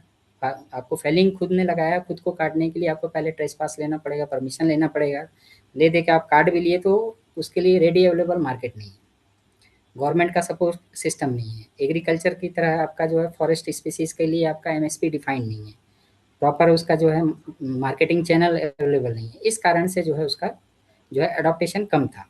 पर अब जो है कई स्पीसीज़ों का जो है फेलिंग के लिए अब गवर्नमेंट ने ही जो आफ्टर इनकॉर्पोरेशन जो 2014 में national agro forestry policy launch करने के बाद से बहुत सारे 25 से 30 स्पीसीज़ों को उन्होंने जो है इस क्राइटेरिया से बाहर रखा है कि फार्मर्स लगा के उसको कट कर सकते हैं। और उसमें भी जो है वन जो है फ्लेक्सिबिलिटी स्टेट को दिया है कि वो अपने रीजन स्पेसिफिक स्पीसीज़ को उसमें इनकॉर्पोरेट कर सकते हैं, क्योंकि हो सकता है कि भाई आप पहाड़ी इलाकों में जाएंगे तो कोनिफेरस स्पीसीज़ हैं तो वो अपनी लिस्ट में उस स्पीसीज़ को रखेंगे, सेंट्रल जोन में अलग स्पीसीज़ हैं, तो वो वहाँ पे फ्लेक्सिबिलिटी भी गवर्नमेंट ने इवन इसलिए दिया है ताकि जो नेचुरल डिस्ट्रीब्यूशन है जिस वेजिटेशन का या जिस मॉडल का, एग्जिस्टिंग मॉडल जहाँ जैसे हैं, तो उसको भी वो इनकॉर्पोरेट कर सकें और ट्री फार्मिंग को जो है ज़्यादा से ज़्यादा प्रमोट कर सकें। And last but not the least, query is from Satyam Kumar. He is willing to understand about the carbon credit and carbon farming, and why is it important for the environment, and how does it provide financial benefits? And one more query is, could you please explain the entire process in simple words? Carbon So farming, he's asking a few questions. Carbon farming कुछ नया term नहीं, carbon farming इसलिए बोल रहे हैं जैसे farming के द्वारा हमको कुछ प्रोडक्ट मिल रहा है, बेनिफिट मिल रहा है, तो वैसे ही हम अगर कार्बन को सिंक कर रहे हैं, है ना, तो सिंक कर रहे हैं तो उसका हमको मॉनेटरी बेनिफिट मिल रहा है, तो कहीं ना कहीं इकोनॉमी गेन कर रहे हैं या उसको प्रोड्यूस कर रहे हैं, इसलिए वो जो है कार्बन क्रेडिट के कंटेक्स्ट में अगर हम जो है फार्मिंग मॉडल या उसको डिजाइन कर रहे हैं तो वो कार्बन फार्मिंग की सोर्सेस को हम जो है कम करके सिंक को बढ़ाएं, ऐसे मॉडल जो है आपके कार्बन फार्मिंग के अंतर्गत आएंगे। तो कार्बन क्रेडिट क्या है कि आप जो कितना कार्बन जो है इन्वायरमेंट से जो है उसको फिक्स कर रहे हैं, है ना, कि आपका जो कार्बन चाहे सिक्वेस्टेशन के माध्यम से हो, चाहे स्टोरेज के माध्यम से, इन्वायरमेंट से कितना कार्बन जो है आपका मॉडल, चाहे सॉइल हो, चाहे प्लांट हो, चाहे वेजिटेशन हो या एग्रो फॉरेस्ट्री ट्री हो, वो कितना जो है ले रहे हैं, सिंक करके रख रहे हैं। तो उसका जो है अगर आपने 1 टन कार्बन अगर स्टोर कर लिया तो वो आपका 1 क्रेडिट हो गया। 1 क्रेडिट जो अगर इंटरनेशनल मार्केट में अभी रिसेंट की बात करें तो ऑन एन एवरेज $40 to $50 जो है पर कार्बन क्रेडिट है। उसके बाद जो है आपके 2 टाइप के मार्केट होते हैं कार्बन क्रेडिट के लिए, एक तो होता है रेगुलेटेड मार्केट और एक होता है वॉलंटियर मार्केट। रेगुलेटेड मार्केट जो है प्रॉपर जो है बाय लॉज वो फिक्स्ड हैं, है ना, सारे पार्टिसिपेटिंग जो कंट्रीज़ हैं उसके लिए ये टर्म्स एंड कंडीशन है, वहाँ आप सेल आउट करना है तो रेट फिक्स है, जो $40-50 बता रहा हूँ वो रेगुलेटेड मार्केट की कंडीशन है। पर वॉलंटियर मार्केट में क्या हुआ कि मान लीजिए मुझे मार्च तक मेरा अकाउंट सेटल करना है मिशन का और 100 क्रेडिट में डिफिशिट हूँ, मेरे पास समय कम है और 1-2 ही जो है सेलर बचे हैं जिन्होंने कार्बन एक्सेस मात्रा में सिंक किया है या क्रेडिट को जो है उन्होंने सर्टिफाइड एमिशन रिडक्शन वो क्रेडिट कहलाता है वो गेन करके रखा हुआ है। तो फिर क्या होगा, रेगुलेटेड मार्केट में तो 40-50 टन है, पर यहाँ नेगोशिएट करके वो हो सकता है कि मुझे $500 में भी दे दें, पर मेरी रिक्वायरमेंट है, लेना पड़ेगा, अदरवाइज जो है जो आपका जो ग्लोबल जो आपके ऑर्गेनाइजेशन है उसका जो प्रेशर रहेगा। तो कहाँ आप सेल आउट करते हैं, जैसे गवर्नमेंट का एग्रीकल्चर में एमएसपी फिक्स है कि भाई राइस का 2100 प्राइस है सपोज छत्तीसगढ़ में, तो वो आपका रेगुलेटेड मार्केट है, प्रॉपर एमएसपी है, उससे कम में नहीं लेगा। पर फार्मर फ्री है कि अब वो 4,000 में भी बेच दे या कहीं अपना ज़रूरत में 2,000 में भी दे दे। तो नॉन रेगुलेटेड और या वॉलंटियर मार्केट वो भी है। तो कार्बन क्रेडिट का मतलब यही है कि 1 टन आपने अगर कार्बन को फिक्स किया, स्टोर किया थ्रू सिक्वेस्टेशन या सिंक के माध्यम से या स्टोरेज के माध्यम से या कट ऑफ करके अपने प्रैक्टिसेस को, पहले मैं 500 टन कर रहा था, अभी मान लो 100 कर रहा हूँ तो 400 टन कम कर दिया, तो 1 ton is equal to 1 credit और 1 credit is equal to $40 to $50। वो भी जो है फ्लक्चुएट होता है, उसका भी आपका वेबसाइट है करंट जो है आपका ग्लोबल जो कार्बन क्रेडिट का जो ट्रेडिंग की जो फाइनेंसिंग ट्रेडिंग है वो सारा चीज़ होता है, वहाँ पे वो आप देख सकते हैं। और सेल करने के लिए प्रॉपर आपका रजिस्ट्रेशन होगा, फॉर्म का रजिस्ट्रेशन होगा, क्या प्लांट है, जियो टैग, वो बहुत सारे उसके जो हैं प्रॉपर प्रोटोकॉल हैं, है ना। और उसके फिर अलग-अलग MVR हैं, मॉनिटरिंग, वेरिफिकेशन एंड रिपोर्टिंग। उसके बाद आपका जो है रजिस्ट्रेशन, फिर उसके बाद है आपका वेरिफिकेशन, है ना, ये वेरीफाई करेंगे और उसके बाद होगा ऑडिटिंग कि भाई हाँ आपने एक्चुअली इतना किया है, ये आपका फिर इतना अमाउंट का इतना क्रेडिटेड। तो यही आपका जो है ट्रेडिंग करना मतलब बेचना, सेल आउट करना, सेल करना, उसमें मेन होगा सेल, कोई कंज्यूमर होगा, कोई बायर, मतलब कोई बायर होगा, कोई सेलर होगा।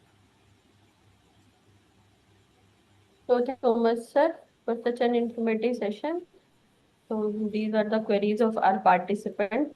Thank you so much, sir, Thank for you very enlightening much. us. Thank you very much for patience learning and very interactive session from the participant point of view. Thank I you, am sir. very thankful to organizing committee and Jiten Mehta sir for giving me opportunity to interact with uh, all these learned people. Thank you very much. Thank you, sir. Now I take this opportunity to express my heartfelt gratitude and propose a vote of thanks. On behalf of organizing committee, institution, I, Dr. Nisha Rana, sincerely thanks to the speaker, Dr. Manoj Kumar Jharia, our organizing universities, Rani Lakshmibai Central Agriculture University, Jhansi, University of Agriculture Sciences, Raichur, Swami Vivekanand Subharti University, Meerut, GD Goenka University, Gurugram, संत गिरिराज गुरु विश्वविद्यालय and institution AFTEFS Society, Vital Biotech Education Group, Kota, Rajasthan. Our faculty members, experts, Dr. Jitendra Mehta, President AFTEFS Society, our technical support team, and all the participants who have joined us from different parts of the country. Your presence has made this technical session truly meaningful and memorable. With this, we conclude the day 18. All participants are requested to please join tomorrow at 6 p.m. Wishing everyone a productive, enriching, and successful 21-day Krishi Manthan Summer School Training Program. Stay connected and keep learning. Jai Hind to all. Jai Hind. Thank you. Okay. Have a nice day. Have a nice day. Good evening.